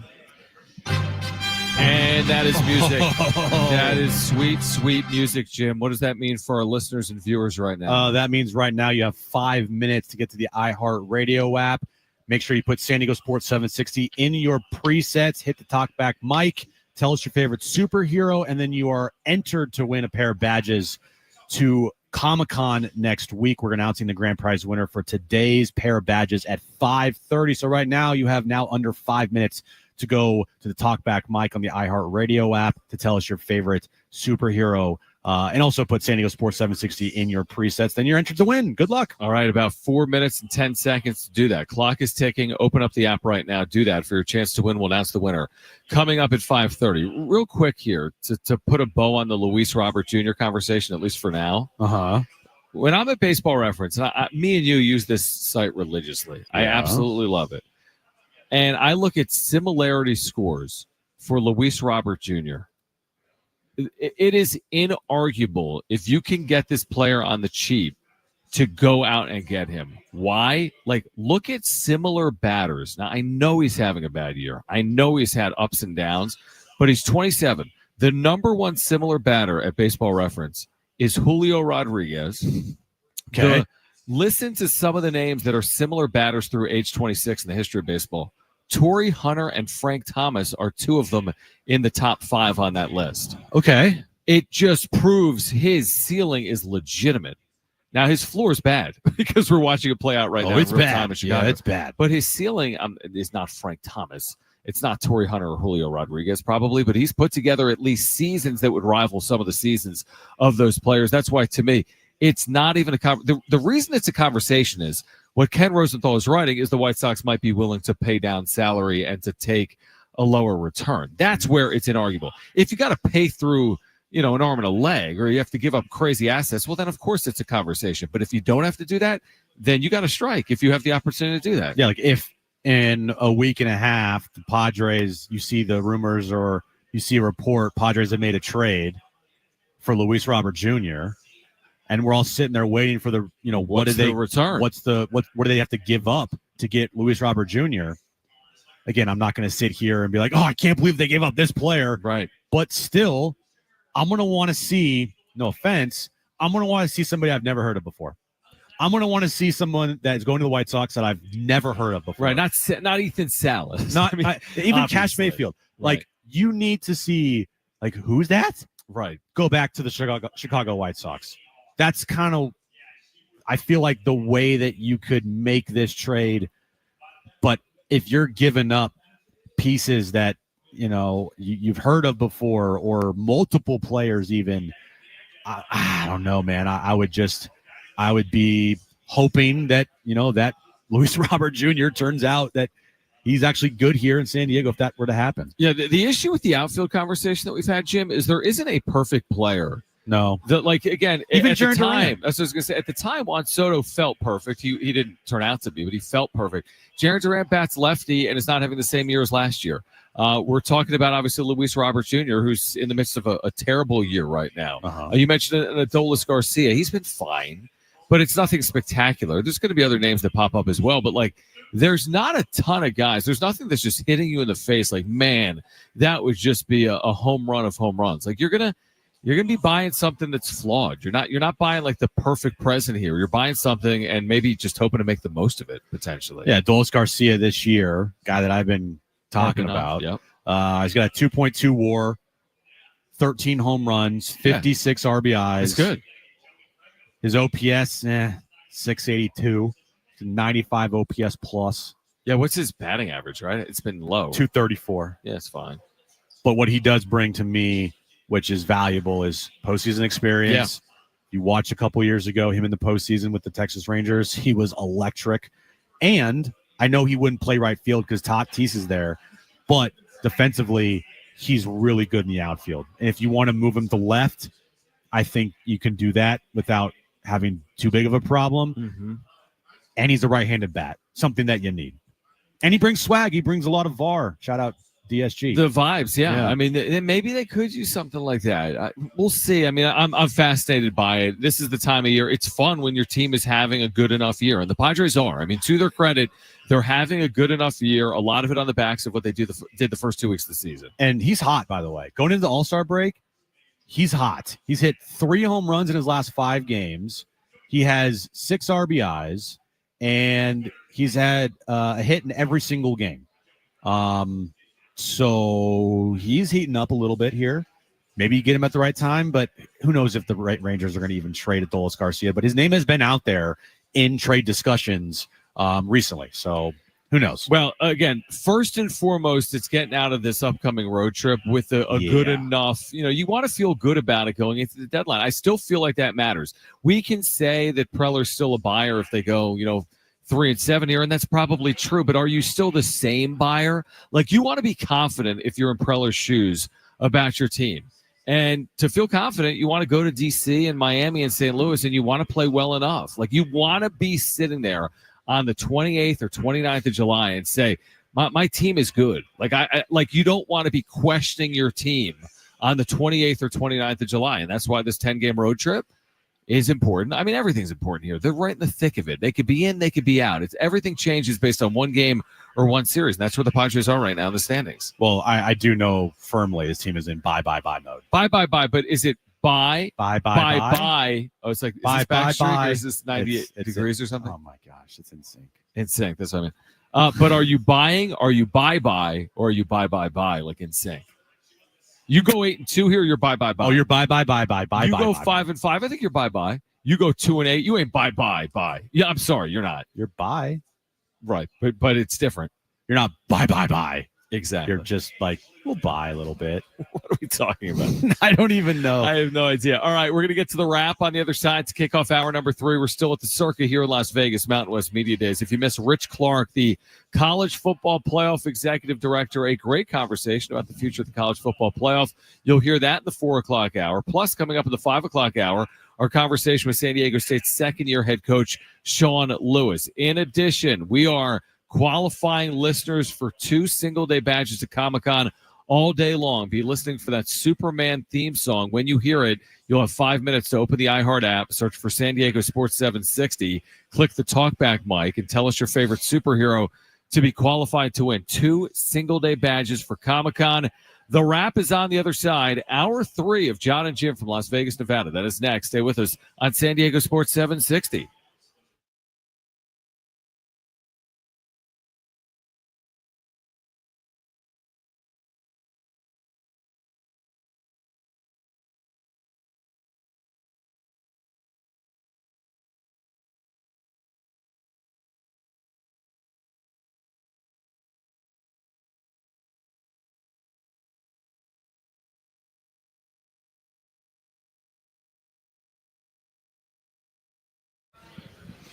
All right, hey guys, it is John and Jim again for the all-new Jamul Casino Resort, the Players Place. Make sure to get out there each and every Monday night for Monday Night Live, and that's going on throughout the month of July. 10 winners every hour, 7, 8, and 9 p.m. Odds better than ever. Onyx players getting an extra $100 cash bonus on top of their winnings. Plus, earn entries all month by playing. Get 2 times the entries on Tuesdays with at least $500 cash for all winners and a chance to win up to $50,000 in the big deal game. It's a promotion you're not going to want to miss. And start spinning your way to riches. Get ready to elevate your gaming experience with their brand new casino app. Get 200,000 bonus coins when you sign up and enjoy real rewards with every in-app purchase. You can play online at playhamulcasino.com. That's playhamulcasino.com. And get there this Saturday night, UFC 318, Saturday at 7 p.m. Catch all the action at Tony Gwynn Sports Pub, Loft 94, and the Poker Room at the all-new Jamul Casino Resort, the Players Place.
All right, this update is brought to you by Staples Stores. We'll start with SDFC. Last night, they lost 1-0 at home to Toronto. Next up, they'll take on Vancouver this Saturday night at Snapdragon Stadium at 7:30. Kickoff is at 7:30. Our pregame starts at 7 p.m. right here on San Diego Sports 760. NBA news of the day. Damian Lillard is returning to the Portland Trailblazers on a 3-year contract. And the Padres second half gets underway tomorrow afternoon in Washington. Dylan Cease will be on the mound for the Padres. How many times have we all said that was easy? Well, the Staples Easy button is back. It's got everyone saying it again for custom prints, shipping services, even passport photos, plus quality products delivered next day to over 98% of the U.S. Staples. That was easy.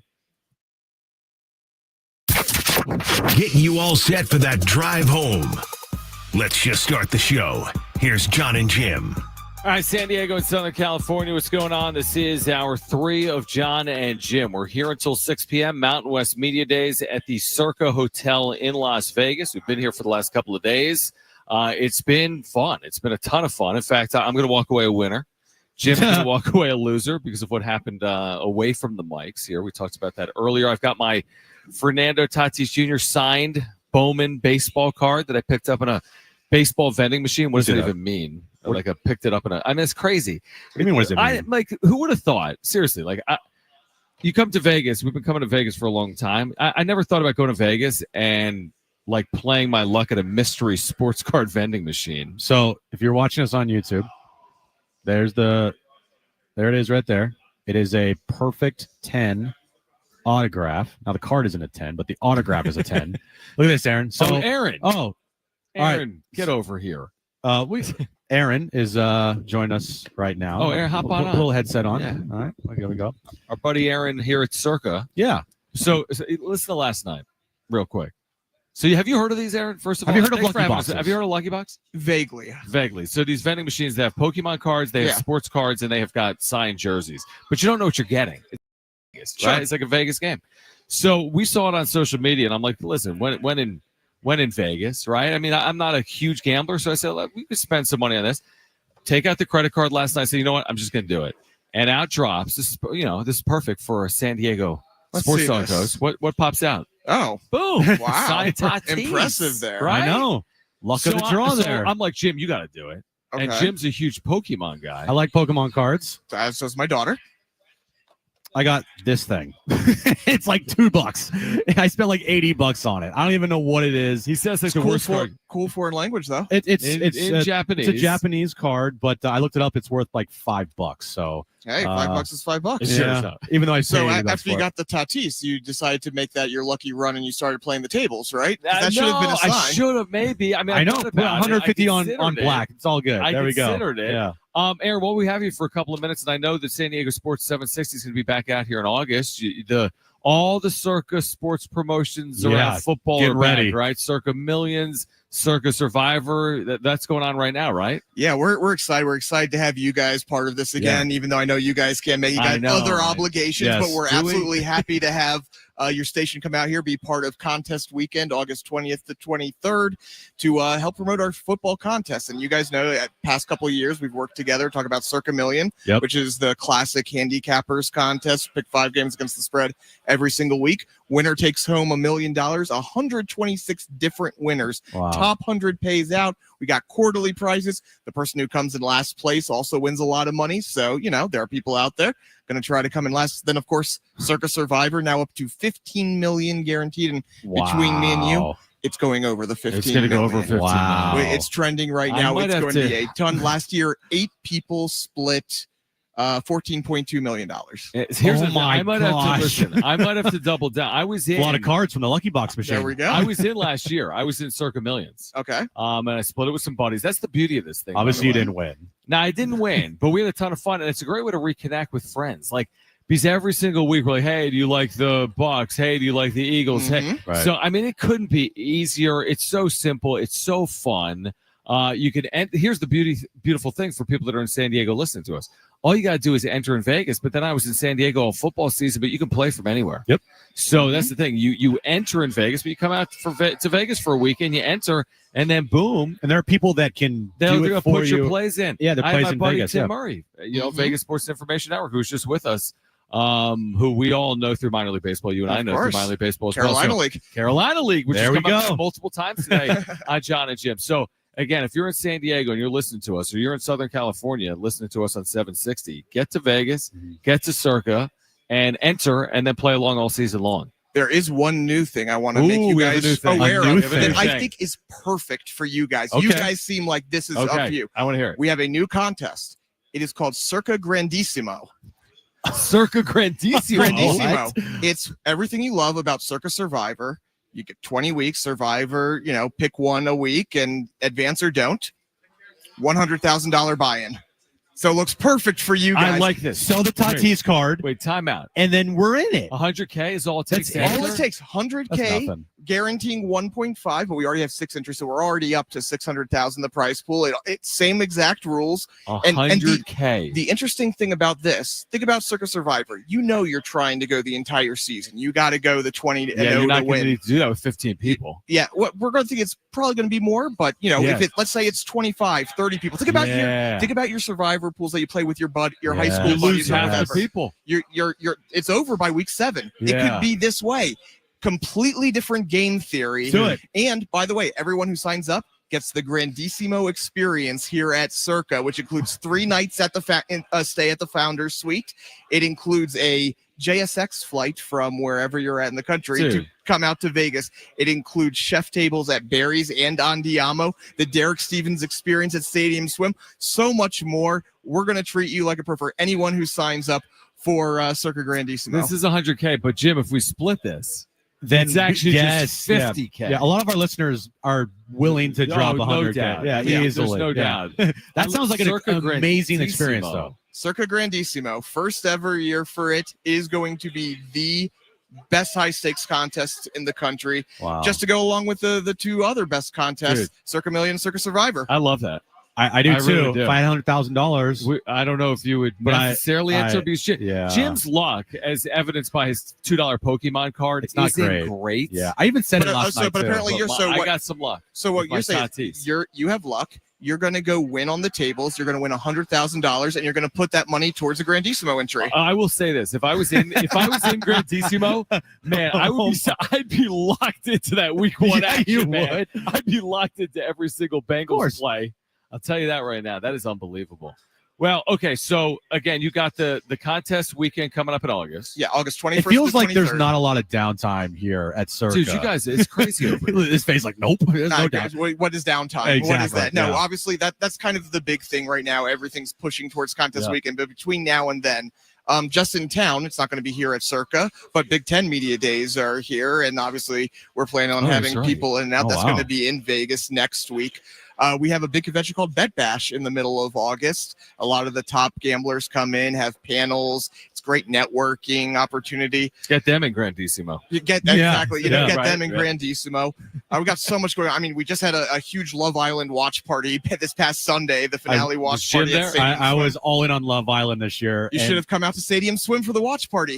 trust Honestly, me. you could have. Here's the thing. He was So, here this weekend. I was here this past weekend, and we flew home Sunday night or Sunday afternoon. Well, that was a mistake. I know it was, but the thing was, our flight got canceled, so we were scrambling. And I even told my wife, Erin, Circa, because my buddy, we stayed here. My buddy stayed here this past weekend, and Circa's having a Love Island finale watch party. right. She's like, well, if we planned it out better, then we would have gone. But it was an S show for me. But I saw that. It turned out to be a great event, and easy win, Amaya. Duh. Of course, Amaya was going to win. Dude, I Terrible. Aaron's like, I have no idea. No, actually, I do. Okay, good. Yeah. There we go. Thank you. It's one I of the have person no that idea. John has no clue. I'm what just talking still so about. fixated on this Grandissimo, dude. I want to steal the idea and have a John and Jim Grandissimo. You want more John and Jim? $100,000.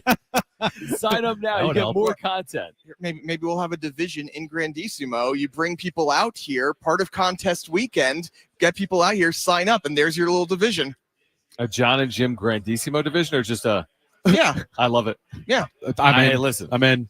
Aaron, man, we appreciate you having us out here. This is Yeah, such a man. great spot. We tell our listeners all the time because, listen, as many people that are in San Diego that come to Vegas, I mean, this is like a home away from home. I mean, it is for San Diego State. When it Yeah. comes to basketball, they're like 40-10 here. We were just talking They're about going Players 60 era. games. Yeah, a Players era That's coming up in right. November. Mhm. If you're coming out this November, that's a great point. I think there were Say it, Circa. 4,000 Aztec fans for that first event. If you're coming out for that event, they're playing Michigan, they're playing Oregon, they'll get a third game. They finished in third place last year. They beat Houston, they beat Creighton. If you're coming out, stay at Circa. I mean, you have 100%. everything that you need.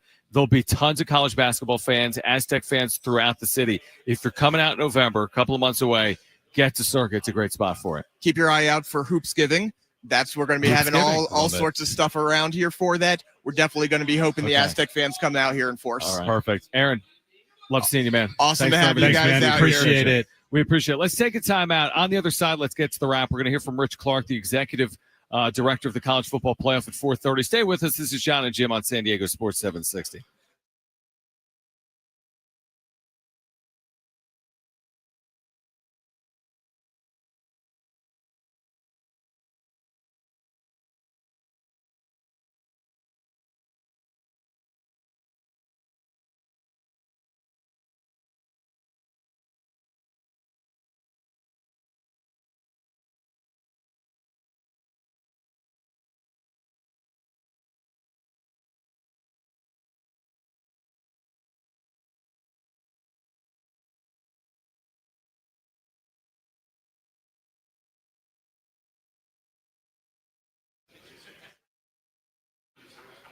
All right, so if you are maxed out on credit cards or are struggling with high interest debt, you could pay it all off in days with Loan Pronto's Rapid Equity Loan. Hey guys, it is Schaefer.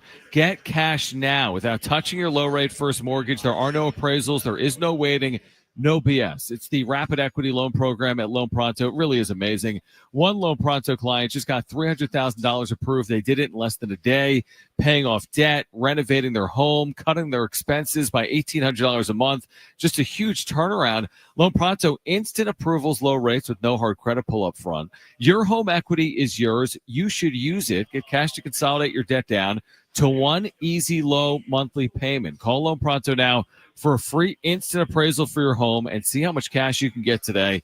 Call now to start the conversation. The number is 619-207-4336 or loanpronto.com. Again, 619-207-4336. Get debt relief now at loanpronto.com. Equal housing lender, NMLS 1661781. On approved credit, NMLS consumeraccess.org.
All right, John and Jim, San Diego Sports 760 live from Mountain West Media Days, the Circa in Las Vegas. Fun couple of days for me.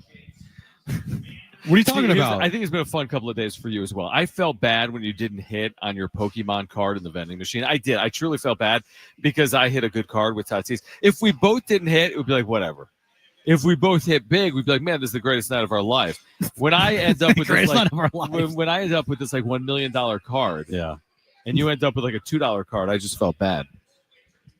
It's okay. It's fine. It's Vegas. It's fine. That's called gambling. It's That's fine. what happened. You know, it wasn't like I spent No, an ungodly amount of money on something and it turned out to be awful. I mean, yeah, $80 is $80, but it was the experience that you're paying for. I mean, it's a cool thing. I like it a lot, the experience of it. Just also having to realize the likelihood of me being able to get something that I would want wasn't that high. And I even said before, like, you took a video and I said, yeah, you did say it. I was like, I have awful luck. This is going to be crap. Like, this is going to suck. You did say that. And lo and behold, you do. Wasn't that great? Got to spend money to make money. What's up? So you got to spend money to make money. Here's the thing. Scary money don't make money. If you leave Vegas with an $80 like betting debt, that is a good It's a week win. in Vegas. Like, if you're leaving here like down 100, it when it's bad is when you're down 1,000 or 10,000 or grandissimo 100,000. I couldn't even fathom going home and telling Aaron that I lost $1,000 gambling. Well, you should tell Aaron, hey, me and John, we split this, so we're not in for 100K, but we're in a survivor pool for $100,000, but it's only 50K for me. Is that cool, honey? I put $50,000 on my credit card. Yeah, I don't think that would go over well. Yeah, probably not. But Aaron thought the whole thing was cool. She saw the Which videos. Aaron? Oh, Aaron, you okay? My We Aaron. just said Aaron from Circuit. Not Circuit, your Aaron. wife. My wife thought Aaron. the vending machine was cool. Yes. Is there an Aaron, your Aaron equivalent? Like, would she try her luck at a vending machine if like Love Island DVDs fell out of it or something? Is there an equivalent DVDs? Or Bro, they don't make DVDs anymore. Good point. Like maybe like I think it's digital. Something for Bentley. It's a good question. Isn't that a question? I don't know if Kristen would. There's no way she would do anything like that. If there was like a Amazon like gift card for a year or something, she would probably do it. Right. Man, that girl, she likes Amazon. She can order the Amazon with the best of them. She can spend money. Well, then maybe she would like Circuit. Not spend a bunch of money, but she'll just order a lot of things off Amazon. And she's also really, really good with doing the things that us men don't really think about, which is like getting the toilet paper, getting the toothpaste, getting the soap for the house, getting all the essentials. Yeah, I don't do that. All comes from Amazon. Right. So because she does that, she gets the right to go buy what she also wants off Amazon, like skirts and shoes and, bags. Yeah, and I never buy else. skirts on Amazon. I can tell. Rich Clark, College Football Playoffs Executive Director, coming up in about 10 minutes. But right now, let's get to this. It's time for the wrap. Presented by Sombrero Mexican Food. Check out their website at sombreromex.com. Now that Caitlin Clark is out due to injury, is anyone going to watch the WNBA All-Star game? Like literally? Like, will there be one person? Literally. Well, I guess what impact will it have on the ratings? It will be down half. It will tank the ratings. Now she'll be there and she'll be like the host of the weekend because it's in Indy. But let's be real here. I'm sorry, no one's going to watch. I mean, the ratings are going to tank, and it's unfortunate because I know the WNBA was probably thinking to themselves, "This is going to be a great weekend for us to showcase our game." Caitlin's at the forefront. It's going to be a 3-point contest. Maybe they should just put the All-Star game back in Indy next year. Yeah, honestly, to give them another opportunity. I actually read they're interested in bringing it back to Las Vegas, which just makes sense, obviously, because everything's in Las Vegas. The Aces. The Aces have had all that success. I mean, it's going to have a drastic impact. I mean, if she played, the ceiling would be ridiculous. What if she played and scored like 30 points, but she's not in the festivities with the 3-point contest. She's not in the actual game itself. Yeah, it's a complete train wreck, I would guess, from a ratings perspective. But the good news is she's a second-year player. Hopefully she's in another 10 or 15 All-Star games. But this year alone, it's a huge loss for the WNBA. Next question. Should the Padres take a flyer out on Luis Robert Jr.? Flyer, yes. Trading like actual legit pieces for him, no. Flyer, absolutely. But it's not necessarily a flyer. Gavin Sheets was a flyer. Last year, Donovan Solano, flyer. Jurickson Profar, flyer. What would you give up for Luis Robert? What do you have to give up for Luis Robert? The money, how you did all of the stuff here. I don't consider it to be a flyer because you're going to have to give up something to get him back. You know, you didn't have to give up anything to bring in Gavin Sheets and Jurickson Profar last year and Donovan Solano. Right. Like, those are flyer deals. This would be, you got to give a little something up, and depends on how much they give up to get them, if that were to happen. I completely agree. I think if you can buy low, you're very interested. I think if you have to buy at full asking price, you're a lot less interested. So there's a fine line there. I'm interested in the player, but I am curious what the return would be from the Padres' perspective. So I agree completely with you. Next question. Will Scotty Scheffler win the U.S. Open? Open Championship. No. All right, so right now, let me just pull this up. He played well today. So I'm looking at the leaderboard. Okay, Scotty Scheffler's 3 under after the first round, shot a 68. Right now, the leader is at 4 under par. So he's really well positioned. 100%. Scotty or the field? I'll take Scotty. Yeah, I completely agree. I'm Like, looking at this. He is just such a solid player that even when he plays bad, he's in it. You know, look at the Masters this year. He didn't play well. He was in it. Look at the U.S. Open. Didn't particularly play well. He was lurking. He doesn't have that full Tiger effect where people are, I think, scared of him like they were scared of Tiger on the leaderboard. But I do think there's a little bit of that there. Like, oh, Scotty's lurking. Like, watch out. He's a couple behind the leader on the leaderboard.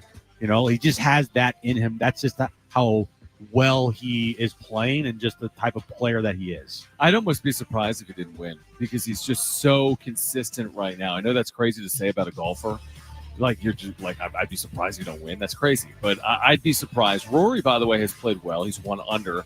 Xander Schauffele is at even par through a round. So four shots or strokes off the pace. So, yeah, I'd be surprised personally. Scotty Scheffler has just completely emerged. And we'll see if he wins another major this week or not. Next question. Are you worried about SDFC after they lost at home last night 1-0? Well, it wasn't good that after they parted ways with Milan Alofsky that they happened to go, get a 0 goals on the board there. Now, last night there was an awful non-call in that game. Should have been a handball. Yeah. Clear as day. Ref did not call it. Mm-hmm. Complete joke. But still got to overcome it. Right? The fact remains that you put up no goals. And after I'm not going to say they let go of Milan. It was a mutual parting of ways. They could not come to an agreement. But still, not the best of looks when you don't have that guy in your roster anymore and you go out and you don't put up any goals. Yeah, I would agree with that. I mean, here's the thing. Over a long year, there's going to be good matches. There's going to be bad matches. I mean, it's similar to any sport. They're playing 34 regular season matches. It's a ton of soccer. But it is a concern. I mean, they were a heavy favorite last night at home, and they didn't score. Let's see how they bounce back Saturday is what I would say. Like, imagine if they bounce back Saturday and end up with 1 or fewer goals and a tie or a loss. Like, you wouldn't feel great if they went home loss followed by tie or loss with 1 or fewer goals on Saturday. 100%. But, again, overall, you look at their body of work, it's really, really good. But did they feel the impact of not having, Milan Alofsky with them this past last night? Potentially. How could you not? Yeah. Yeah. The one thing we were talking about this in the Uber ride back from sushi last night in a complete food coma. Yeah. Is, the other team has to now account for Milan because of how dangerous he has been when he has been out in the field. Right.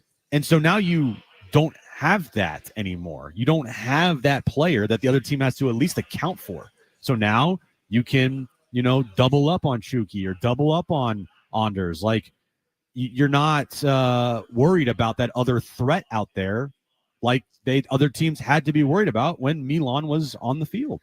Yeah, again, it's one match. Let's see how they play Saturday when Vancouver comes here. I mean, Vancouver, this is a massive match coming up Saturday night at Snapdragon Stadium. Now, if I'm not mistaken, These are the top 2 teams in the West, aren't they? Well, I was going to go back to their last matchup here, John. Yeah. And this was on the road in Vancouver. It was a win. Yeah. And guess what happened in that game? Milan Alowski scored 4 goals. It's not going to happen this weekend. Nope. But if you remember that match, he scored in the 35th, the 37th, the 44th, and the 47th minute. 4 goals in 12 minutes. Like, what? 4 goals of 12 minutes of playing time. He scored right out of this in the second half. 3 goals to end the first half. And you don't have that anymore. And that's the last matchup against Vancouver. Now, I know SDFC was a couple men down, and they had to put Milan into the starting position or starting role in that game. He started for them, one of his only starts of the season for SDFC. But I mean, dude, come on, man! You score 4 goals in that match, and that was a matchup between the top 2 teams in the West. Still are. I mean, this is amazing. Saturday night, Snapdragon Stadium, San Diego FC, 42 points, Vancouver, 41 points. Vancouver, a match in hand.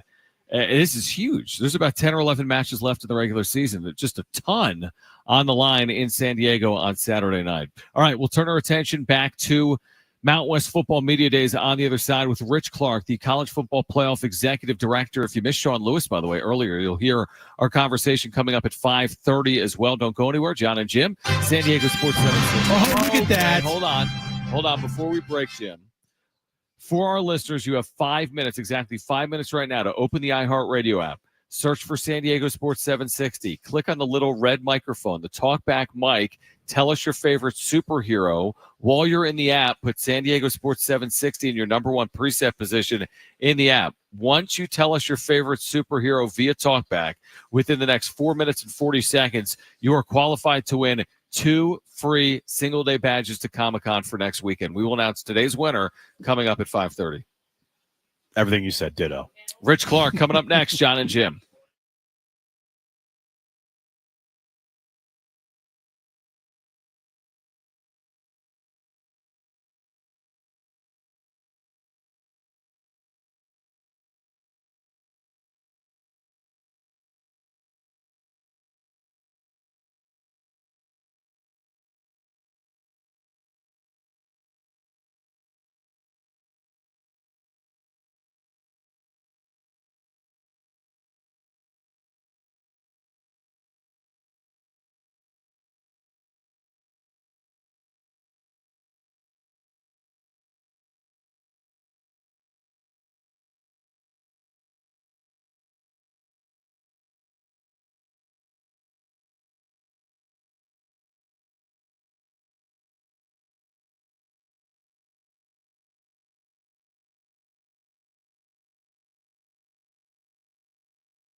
All right, this update is brought to you by Staples. We'll start with SDFC. We just were talking about them. They lost last night 1-0 to Toronto at home. Next up, they'll take on Vancouver this Saturday at Snapdragon Stadium, 7:30 kickoff time. 7 p.m. is when our pregame coverage starts on San Diego Sports 760. NBA news of the day, Damian Lillard is returning to Portland on a 3-year deal, and the Padres get their second half underway tomorrow afternoon in Washington, D.C. Dylan Cease will start for the Padres. How many times have we all said that was easy? Well, the Staples Easy button is back, and it's got everyone saying it again for custom prints, shipping services, even passport photos, plus quality products delivered next day to over 98% of the U.S. Staples. That was easy.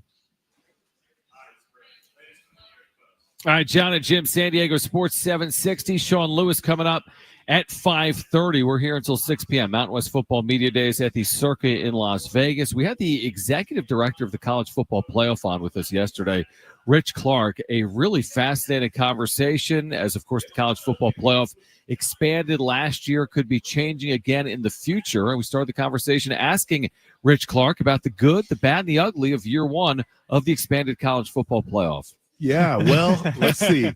What should I start with? I'll start with the good. The good was well, let me start with overall. It was I felt like, and I think most fans and athletes and coaches felt like it was really well done. It was a great playoff and very strong. We knew we weren't going to get it 100% right, but we're taking it to the next level now. So the good, the campus games, the first round, spectacular.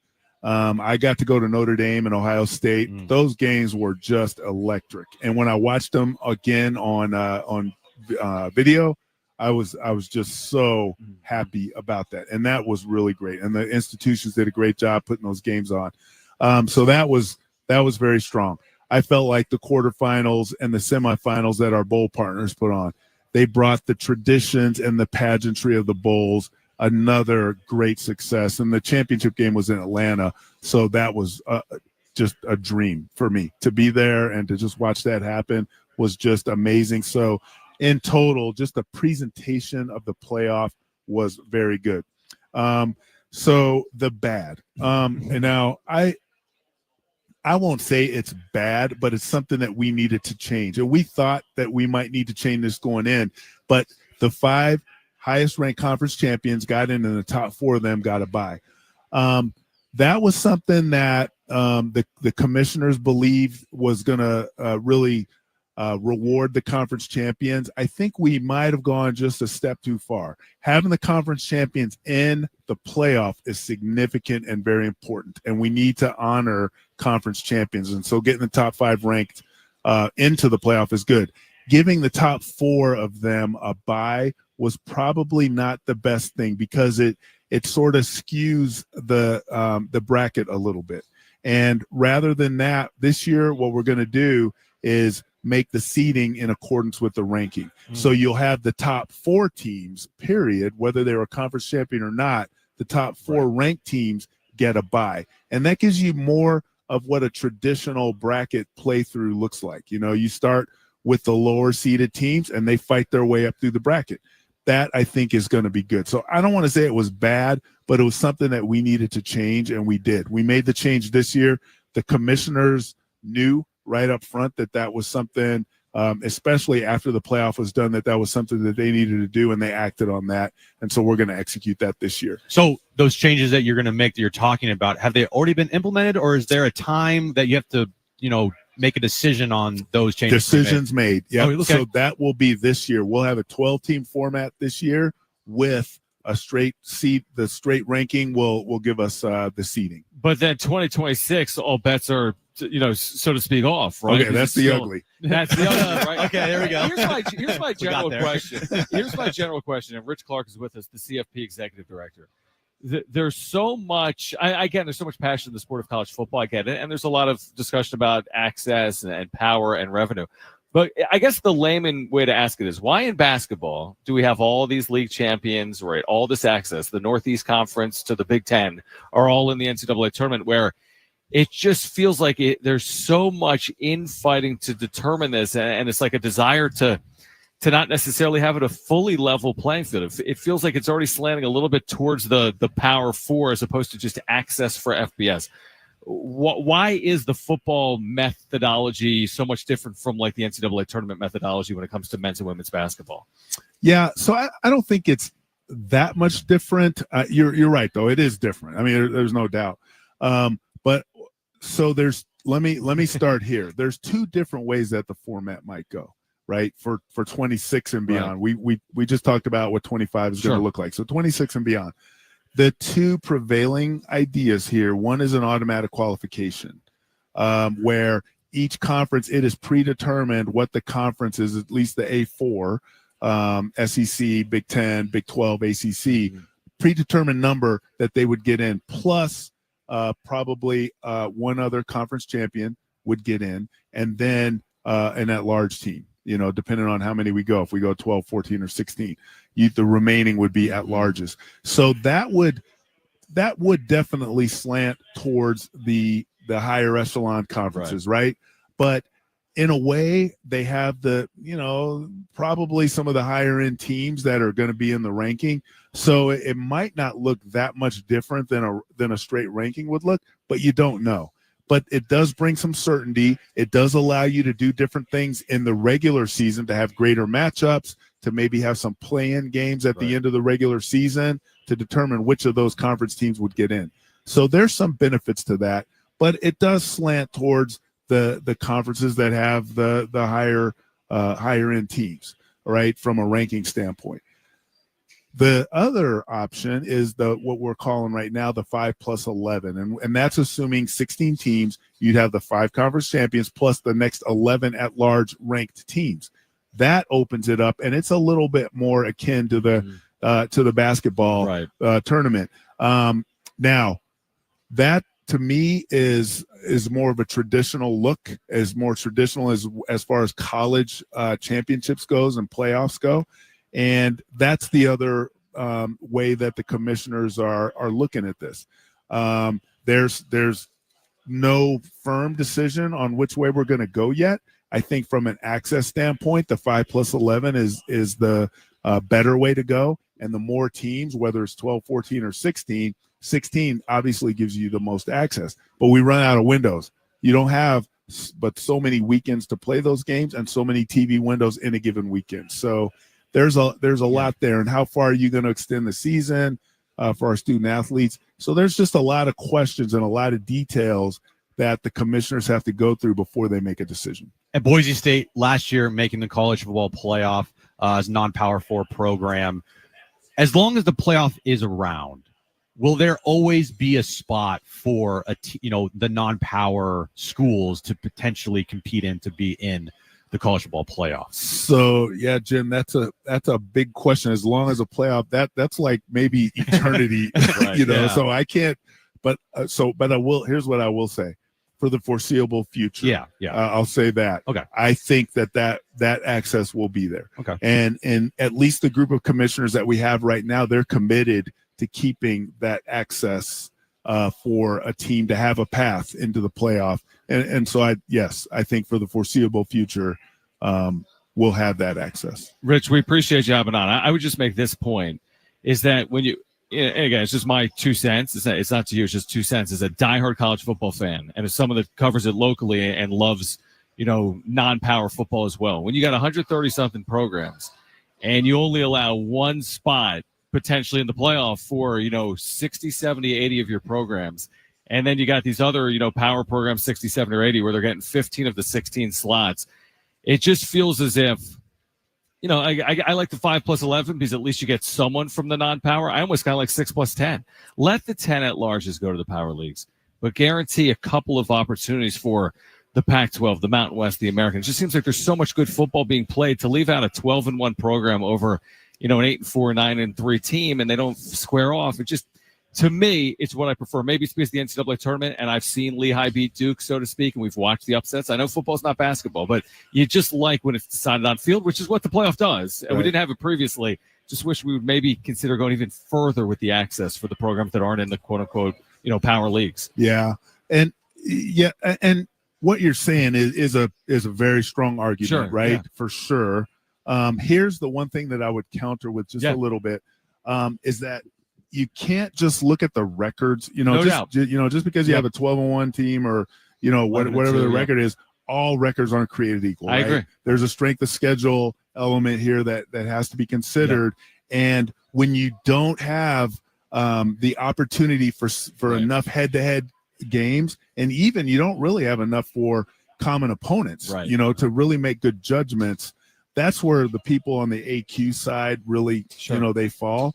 I think, though, people who are in your camp would say, but you have enough. You have enough opportunities to really look at all teams and give them at least a close enough evaluation to determine what the rank order should be and to give them that access and that opportunity. So it's a tough one. It really is, but nothing's going to be perfect. But I think we can't let perfect get in the way of progress, and we're going to have to find the best solution that we can and then execute it. And finally, real quick, the new Pac-12 that is being created next year, it will get started. Teams like Boise State, San Diego State are in there. Obviously, the two remaining former Pac-12 schools in there. What's your thought on that conference and the strength of that conference going forward for their chances, every year potentially to get, a team in the college football playoff?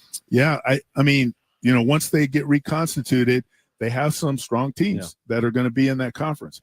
And as long as there's that, if nothing else, there's that one path of the top 5 ranked conference champions will get in, and that conference is going to have some good teams that'll vie for that position. Whoever the conference champion is, and that in the new Pac-12 is probably going to be very competitive to get one of those conference champion slots at a minimum. Now, there's still, if we go with the 5 plus 11, then there's 11 other slots that they might get. And, the Mountain West is, all of our G6 conferences, all you have to have is that one team that strikes lightning in a bottle and they win the conference champion. They might be the team to get in. So I love the fact that the commissioners are leaving that opening. And you're right. It's one opening for, 134 schools, but 134 schools aren't going to be competitive to win the national championship. One of those conference champions, though, very well could be. And I think that it's a good pathway to get an actual viable contender into the playoff. Rich Clark, appreciate your time. Thank you. All right, good stuff. Again, that was from yesterday here at Mountain West Media Days in Las Vegas. You're going to hear from Sean Lewis, the head coach of the Aztecs, coming up at 5:30. We're also getting you ready for the second half of the Padres. It'll get underway tomorrow afternoon in our nation's capital against the Washington Nationals. We'll get you ready for that series on the other side. We're at Mountain West Football Media Days in Las Vegas. This is John and Jim.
All right, John and Jim, San Diego Sports 760. If you missed our conversation with Sean Lewis, Aztec second-year head coach, you'll hear that coming up at 5:30. We are shutting this place down. We're shutting this place down. This happens every year. I feel awkward. Everyone's like packing up, ready to leave, Well, and we're just still broadcasting here. Oh, they're going to throw us out in a second, which I'm okay with. It's not throw just us out. We got Altitude Sports Radio. Yes, okay, we do. that's on in Denver. Uh-huh. We've got us that's on in San Diego. Did you know they listen to this? Did you realize this? So we talked about this earlier. They have like 22 radio affiliates or like, YouTube podcast type shows, right? 22 different media outlets. One of the shows that is here is from ESPN Radio Mississippi. Huh? Why, you may ask yourself? Because Dan Mullen, the head coach of UNLV, used to be at Mississippi State. Wow, that's But dedication right there. I mean, that's how crazy college football is in the South. First of all, his last job was at Mississippi State. He went from Mississippi State to Florida, then was let go at Florida, has been out for a couple of years. He was doing ESPN broadcasting, is now back at UNLV. ESPN Mississippi makes the trip to Las Vegas for a 10-minute interview of Dan Mullen. That's crazy. That is insane. We could barely make the trip to Vegas and we're the flagship of the Aztecs. I know. I mean, that's just unbelievable. We were talking to BJ Rains of Broncos Nation. He was on with us a couple days ago, and he was broadcasting 30 feet away from us. And he was telling us that he broadcasted for 7 straight hours today. And yesterday. Now, he had some help. He had some other people with him, but he interviewed every coach in the league. He interviewed players from all the breaks. Schools. Nothing. He just went for 6 or 7 hours. Straight. He said, finally, I just put up a we'll be back soon because they do their stuff digitally online. Right. But, 7 straight hours, dude. No, we complain a lot about 4 hours. And we have breaks. That's like 7? Yeah, 7's a lot. 7's a lot of hours. How? I always feel bad too. Here's the other thing about Mount West Media is I love doing this because I love the access. You're a college football junkie. And I think for our listeners and for San Diego State fans, it's good to reconnect with Sean Lewis in person or hear from we talked to him for like 20 minutes in the lobby there. Yeah, exactly, right. But I will say this: I sometimes the other school, the sports information directors will come up to us and like, "Hey, do you want to get Colorado State San head Jose coach? State head coach on?" I'm like, listen, if I was doing my podcast, if John Schaefer was doing a Mount West podcast, I would love to talk to every single head coach. I think for our listeners, it's a little bit of a stretch, to talk to the New Mexico. Nothing against the guy, running back.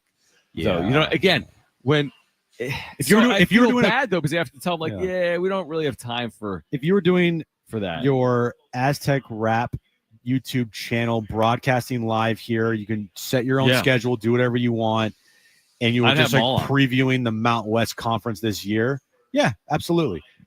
That's a little different with us. We're a sports talk radio show. Yeah, exactly. It's just I feel like you and I are super we're super interested in serving our listeners. Does that make sense? I don't try to. We love our listeners and we want to give them content they want to listen to. If someone tells me hey, the world arm wrestling championship is coming to San Diego. Do you want to have the world arm wrestling champion? I'll be like, well, I mean, in theory, sure, but again, what is that really for our listeners? So I would want to have them on San Diego to do to arm wrestle you. Well, I would lose if I was arm wrestling my 6-year-old son, Jones. That is correct, actually. So the point is, we want to talk San Diego sports. We want to talk Padres. We want to talk Aztecs. We want to talk SDFC. I just don't like doing something that I feel like the audience has no business. Brock has a very good question in our YouTube chat. Says, do you guys ever talk about the Padres? No. Actually, should we talk about the Padres on this show more often or this year? It's a good question. We'll think about it. Rarely talk. By the way, Padres. it's just a behind the scenes thing here. As everybody has left, is it a coincidence that our Wi-Fi here has gotten better? No, it's not a coincidence I don't think at all. so. I don't think it is. It's not a coincidence. Yeah, all right, speaking of the Padres, all right, these people don't think we talk Padres, even though that's obviously a joke. They will get out of the gates tomorrow in the second half in D.C. Yeah. I'm sure a very appropriate afternoon start for our show. 3:40? 2:01 start, 3:45, thankfully. Oh, great. Dylan Cease, 3-9, Yeah. 4.88 ERA, whip, walks and hits over innings of 1.33 base runners per inning. Dylan Cease. I mean, you either turn it around Friday or I'm kind of at the point where I'm I have no faith. I'm not fully at the no faith point, but I'm inching closer there. If he goes out Friday and lays an egg, I'm in the no faith category with Dylan Cease for the rest of the year. Here's his I think it's fair. 4 of his last 5 starts. Here they are. 6 innings, 6 earned runs. 6 innings, 4 earned runs. 4 innings, 4 runs allowed, 3 of them earned.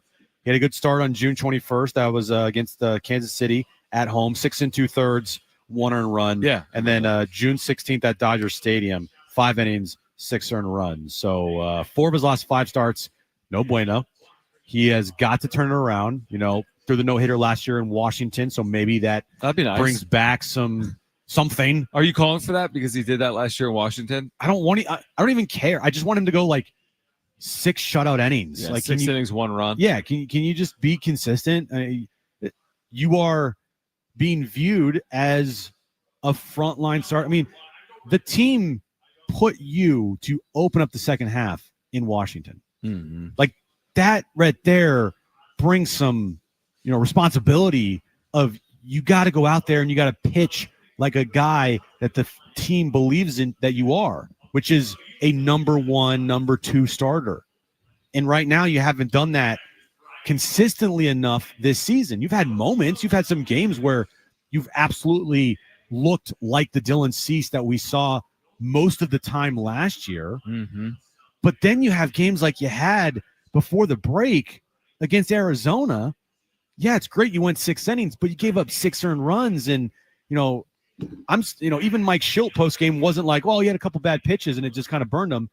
He said, this is baffling to us. This is head scratching to us. We don't know why this keeps on happening with Dylan Cease. And if the Padres have any chance in the second half, I feel like Dylan Cease is going to have to be better, a lot better than he was. Yeah, I mean, this is not acceptable for a guy that's going to get $200 million this offseason and finish second in Cy Young voting 3 years ago and 4th last year, 3-9 with a 4.88. Forget the record. It's everything else. He's been hit way too hard this year. That has to change. Hopefully it does beginning tomorrow. Again, that'll be in D.C. tomorrow afternoon. Oh, you hear the Superman theme song, Jim. Do you hear that right now? I do. So this is one of your last opportunities to open the iHeartRadio app and enter for your chance to win 2 single-day badges for Comic-Con. Open the app, search for San Diego Sports 760. Do it right now. Click the little red microphone icon. Tell us your favorite superhero. While you're there, put 760 as your number 1 preset in the app, and you are eligible for 2 free badges. We're actually going to announce the winner today, Jim, around 5:45. Okay. So you're going to hear around 5:45 today. So right now you have 5 minutes to open the app, search for 760, click the talkback microphone icon, tell us your favorite superhero. You'll find out if you won or not today around 5:45 right here on John and Jim. 2 free single-day badges to Comic-Con. Yeah, it's a great prize if you love Marvel, DC, comics, and you want to go to Comic-Con and you've never been before.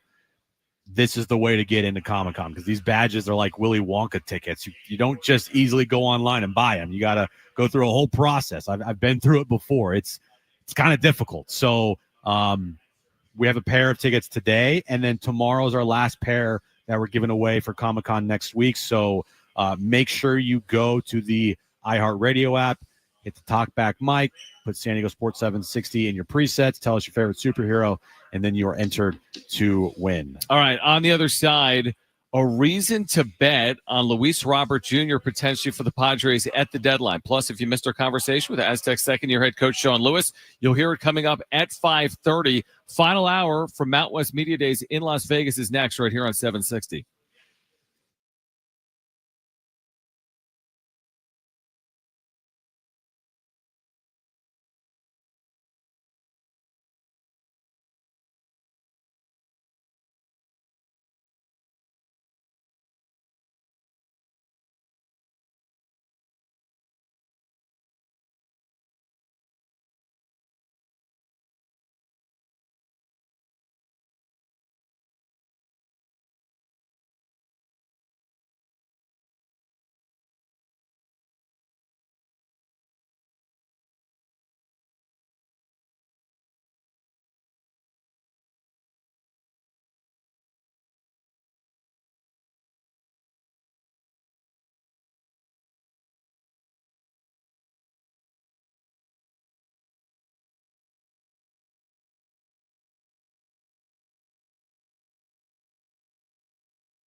All right, this update is brought to you by the Crohn's and Colitis Foundation. SDFC last night lost 1-0 to Toronto.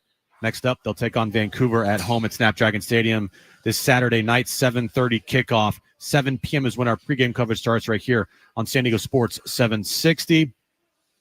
NBA news of the day, Damian Lillard has signed a 3-year contract with the Portland Trail Blazers, and the Padres second half gets underway tomorrow afternoon, 3:45 first pitch in Washington. Dylan Cease will be on the mound for the Padres. The Crohn's and Colitis Foundation has been at the forefront of inflammatory bowel disease research and care for over 50 years. Learn more about research, education, and support at Crohn'sColitisFoundation.org. Getting you all set for that drive home. Let's just start the show. Here's John and Jim. All right, San Diego and Southern California, what's going on? Final hour of John and Jim from Mountain West Football Media Days at the Circa Hotel downtown in Las Vegas. If you missed Sean Lewis, the head coach of the Aztecs, you'll hear that coming up around 5:30. We'll have the winner of today's Comic-Con badges coming up later this hour around 5:45 or 5:50. And again, if you hear that Superman theme song, make sure to open the iHeart app, search for 760, hit the talkback mic, and tell us your favorite superhero for a chance to be eligible to win those badges. We started the show actually talking about our luck at this trading card vending machine. But after we talked about that, we talked about Luis Robert Jr. and what Ken Rosenthal wrote today in The Athletic, which is this. Perhaps a team such as the Padres would take Robert if the White Sox included a portion of his remaining salary, something the team has indicated a willingness to do. But even then, the White Sox could not count on getting much of a return. And then there's this off the text line from 619, who says Luis Robert Jr. might be in a situation where he's checked out on a franchise that isn't investing to win like Evan Sheets, and maybe he'll just play better with a winner. It's a classic buy low. Like the classic buy low, if it plays out the way Ken Rosenthal wrote today. I'm just envisioning like they trade for Luis Robert Jr. He comes here and he performs well. It would feel like the White Sox are the like the AAA affiliate of the Padres. Like, that's true. Going to the well to take all their scraps and turn them into gold here in San Diego with, Fernando Tatis Jr., who wasn't scraps. He just was an unknown. Gavin Sheets was scraps, and he has turned into a very important player with this team. Maybe they can do the same with Luis Robert Jr. But, yeah, it is a 100% buy low situation with him right now. Yeah, I mean, there's no question about that. And listen, this is the time of year where players are going to start popping up in terms of names that to keep an eye on at the trade deadline. And I feel like the Padres are going to be linked to a lot of them because of A.J. Preller. Not really because of the Padres. I think more of it is about Preller. I mean, when we talked to Kevin Acee yesterday, he's like, listen, I wouldn't hold out hopes for the Padres to be huge spenders in terms of taking on salary, and their system isn't fully loaded with talent that they're just going to move players left and right. So, like, there's that spot, and Kevin said that a lot over the last couple of weeks. Like, if your expectation is for them to buy big, you might be disappointed at the deadline. But then again, he also says this part of it, which is there's always A.J. Preller. Yeah. And we're not saying that because they're the Padres. We're saying it because it's A.J. Preller. So that's why you're going to hear them linked to a lot of players. I don't know if they're going to come through this year like they've come through previously with some of these splashier moves, but when you have A.J. Preller, you're going to be linked to players, and that's what's going to happen over the next 2 weeks. And, looking at the big picture here, we talked about with Kevin earlier this week, does it feel like he's, I don't want to say trying to extend his career here in San Diego, but if they don't make the postseason this year, things could get tricky as far as him returning and he's under contract for one more season. This goes back to, you're right, what Kevin told us was it Monday or was it last week? I think it was Monday. Monday, yeah. Monday, Kevin said, read into it how you may, but I can't definitively say that if they make the postseason, he's extended, or if they miss the postseason, he's got one more year. Like, he's like, that alone, you're probably going to read into, as in he's doing the reporting on Preller. And here's the one key fact on Preller is for him, his biggest supporter was the former owner of the Padres, Peter, who untimely passed. And John Seidler, yeah, he shares the last name, but that doesn't mean he shares the same level of support for AJ Preller. So things have changed. He does not have that support system that he did have when Peter was here, and that's the only person that mattered was Peter. Like, Peter had the final say, and even if people inside the organization were kind of, turned off and ready to move on from AJ, didn't matter because Peter wanted him to be here. He believed in AJ more than anybody believed in AJ. Mm-hmm. And that's all that mattered. Now you can't say that about the people in the organization that are of the higher ups. I don't know John Seidler's full feelings on AJ. I kind of have an understanding of where Eric Grupner stands on AJ. And those are the two people that matter the most. Those are the two people that are going to be making the decisions at the end of the day. While Eric Grupner doesn't have final say on things, he's in people's ears. He definitely has a big role with this franchise. I know that for a fact. And I know that there's a, interesting relationship there between AJ and Eric. I can tell you that. I mean, it's really fascinating as that plays out in the backdrop. I would guess if I was John Seidler, if I was ownership, I don't know how much I allow Preller's short-term, mid-term, or long-term future to impact my deadline, but it has to impact it in some way. You have to say, here's where I am as an organization in 2025, but what am I going to look like in 2026 and 2027? Yeah. And what will I allow him to do in 2025 if it impacts 2026 in 2027? Again, if I was betting right now, Jim, I would be fairly confident that AJ Preller returns in 2026. Not resoundingly confident, but fairly confident. As in, I would be surprised if Preller wasn't back in 2026. But is it outside the realm of possibility that he's not? I guess not. But I think you look at it if you're John Seidler. Like, do you really think AJ Preller's not going to be here in 2026? He's under contract in 2026. Yeah, everyone thinks that until he's not here. Yeah. And it's crazy because, what was it? I'm not good with math. 4 years ago? 2021? Yeah, 4 years That's ago? 4.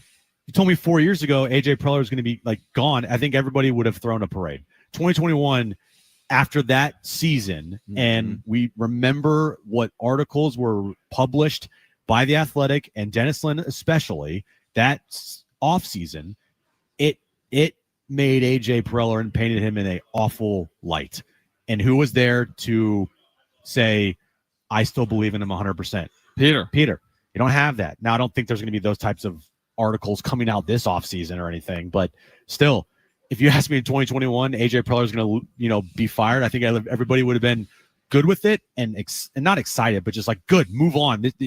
Enough's enough. Now, if AJ Preller were to be let go this offseason, I think it would be a total 180 from the fan base because he has done good things here over the last 4 or 5 seasons. While it hasn't resulted in a World Series, I do think that AJ has learned from his mistakes and he has, come out on the other side better for it. And he's done some really good things here of late. And I think the fan base would be actually upset if AJ Preller will let go. Depending on how this season plays out. Because True. I think people kind of only remember their most recent experience as a fan.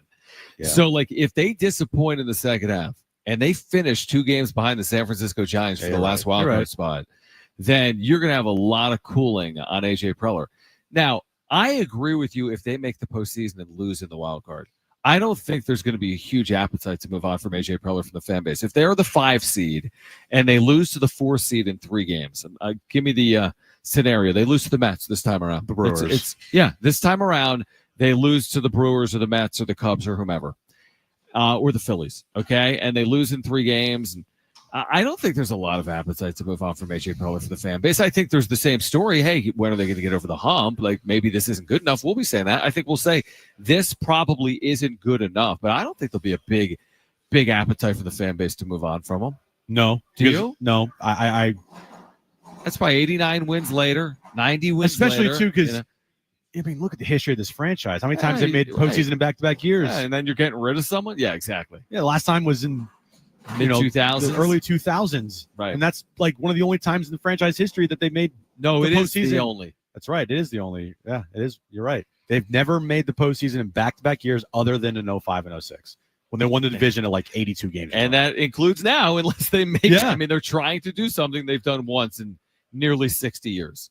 Right. Now, again, it's different. More teams make it.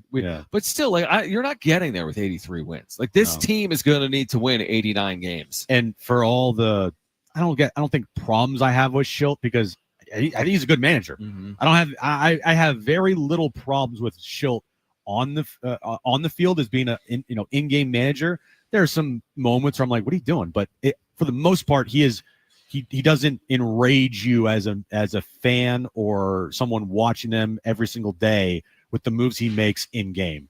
His stuff is like post game and what he says and how he presents it is like it's cringe. But the thing that they have finally found, which AJ has been looking for the last decade, was the relationship that he has right now with Mike Schilt. He has not had that relationship with any manager that he has had in here. Andy Green, Buddy Black, right? Pat Murphy, Jace Tingler. It was good at the beginning, but the team revolted. Bob Melvin, now he finally has that relationship with a manager that he has never had. So, yeah, I think the fan base would not be happy if AJ were let go. But at the same time, there has to come a point where, it becomes stale and you got to try something different. I'm not saying this right now, but at some point, there will be that moment. There'll be a time. I agree with you. All right. On the other side, again, we're going to hear from Sean Lewis at 5:30. We're going to talk San Diego State football expectations. We are here until 6. You'll hear that grand prize winner of the Comic-Con badges coming up later this hour. Don't go anywhere. John and Jim, San Diego Sports. Oh, look at that. All right. Last chance today to open the app and qualify to win those Comic-Con badges. Open the iHeart app. Search for San Diego Sports 760. Click that little red talkback microphone and tell us your favorite superhero. Got to do it within the next 5 minutes. That's all you got. You have to do it within the next 5 minutes to qualify to win. So open that app right now. Qualify to win Comic-Con badges. We'll announce the winner later this hour around 5:45 or 5:50. Your last chance to qualify today for 2 single-day Comic-Con badges is right now. Open the app. Search for 760, click the talkback mic, and tell us your favorite superhero, and do it right now. You have about 4 minutes and 25 seconds to do that. We're talking San Diego State football expectations. We're also going to hear from Sean Lewis at 5:30 on John and Jim.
All right, John and Jim, San Diego Sports 760 live from Mountain West Media Days here in Las Vegas, Nevada. We do want to remind you that AM radio keeps vital voices accessible. Congress can secure its future, but we do need your help. Text AM to 52886.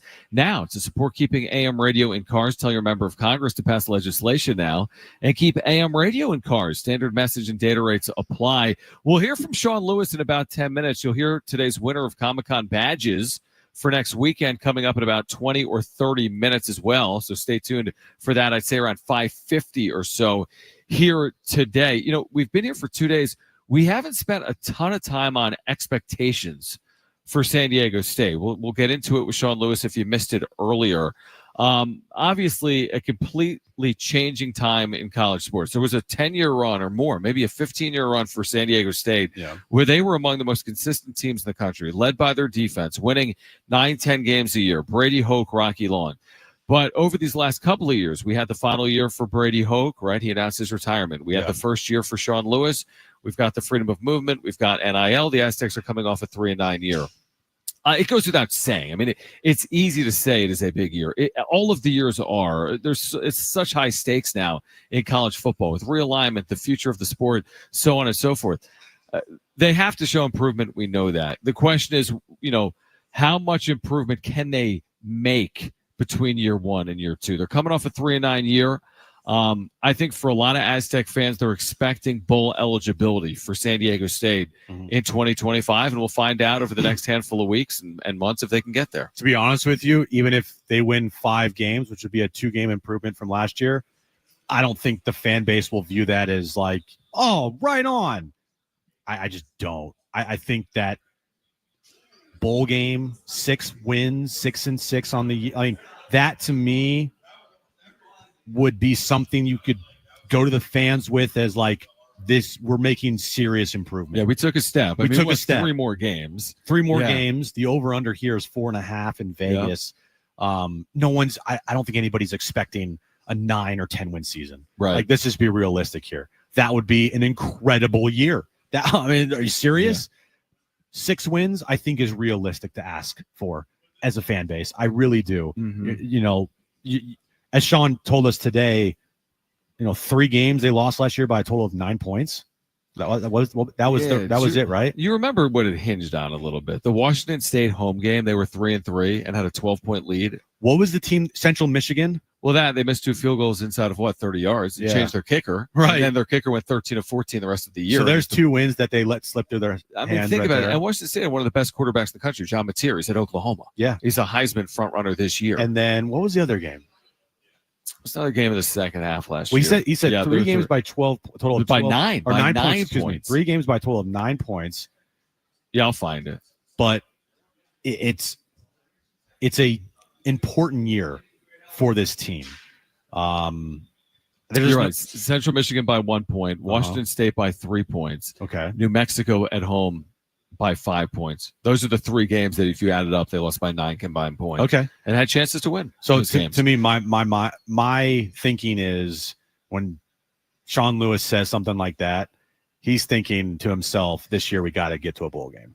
Yeah, I think that is what he's thinking, truthfully. Like, we got to get to a bowl game. I think he's thinking that. Here's how I look at it. Offensively, there's reasons to believe they're going to take a step forward. I hope so. Okay. I mean, Sean Lewis has been a great play caller in his career. He's led elite offense, Kent State and Colorado. A year ago with a freshman quarterback, that their offense kind of hit a ceiling. Offensive line, turnover, injury, not a ton of scholarship players there. They've rebuilt their offensive line. They'll have a veteran signal caller this year. Again, I don't think you need to go from 21 points a game to 42 points a game. I think you go from 21 to 28. Makes a world of difference. And then defensively, I think you're going to automatically be better with everything they're bringing back. I just think you're in a position where you shave a couple of points off what you allowed a year ago because you're returning all these starters. You score a handful of points more because you got a better, more built-up offensive line and a more veteran signal caller. You put that together, and hopefully that – now, again, easier said than done. It's easy for me to say, but I think it's very realistic to say they can take the jump from 3 wins to 6 wins in 2025, if not go beyond that. But I think it's at least realistic to say that and feel that way if you're an Aztec supporter. Yeah, I think you're right. 3 to 6, it's still an improvement for sure. Yeah, I think but it's is not an a improvement. crazy ask, I feel like, in the landscape of college football. Right. Going from then 6 to 10, that's a big ask. That's the step. That's the step where you become just a bowl team to now you're competing for conference championships. Mm-hmm. And maybe if you have that, magical season, you're competing for maybe one of those spots in the college football playoff. But those are the steps you take. First year, all right, laying the groundwork, wasn't good. All right. Next year, we make the improvement. We're bowl eligible. And then third year, yeah, you want to see that from 6 to 9, but now the standard is set. Bowl game every year, right? Until we get to a level where we're pushing 10 wins, 11 wins, and we're competing for conference championship. I think if you get to 6 or 7, and if you get to 6 or 7 this year, there's going to be that optimism that you're one of the Pac-12, they're heading in the right direction. And you're kind of jumping off of the right foot if you can do there and get to that 6-7 win threshold this year. And we'll see if they can. We're going to hear from Sean Lewis. If you missed it, on the other side, head coach of the Aztecs entering year 2. We'll have the grand prize winner of those single-day badges at Comic-Con coming up later this hour. Don't go anywhere. John and Jim, San Diego Sports 760.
All right, this update is brought to you by the Crohn's and Colitis Foundation. We'll start with SDFC last night, losing 1-0 to Toronto at home. Next up, they'll take on Vancouver this Saturday night at Snapdragon Stadium, 7:30 kickoff time. Our pregame starts at 7 p.m. right here on San Diego Sports 760.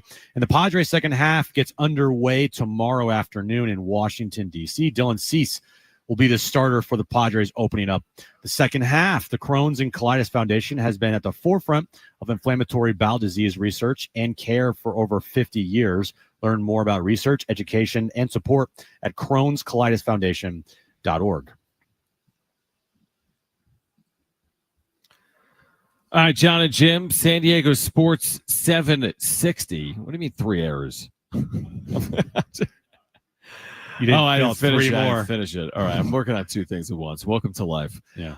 Okay, we had a conversation, a very good one, with Sean Lewis, San Diego State's head coach. Coming up, by the way, in 20 minutes, the grand prize winner of Yes. the Comic-Con badges as well. But if you missed it earlier, we're in Vegas for Mountain West Media Days, and it was great to connect in person with Sean Lewis, who is extremely well-dressed. You need to find a photo. Find it on John and Jim's. We just posted a photo at John and Jim on X and Instagram, JONANDJIM. And we started the conversation there with Sean Lewis's new look and the new look for the Aztecs uniforms as well. This is a good look from our guys up at ASCAP shop up in La Jolla. Awesome. 2 proud Aztec alums. You know, Do you got anything special the day. inside? I don't have Okay. anything. No, we're there might be some custom pieces. Bye, everybody. But this was, hey, need to do this right going forward. And Looking good. again, Aztec Nation's everywhere. And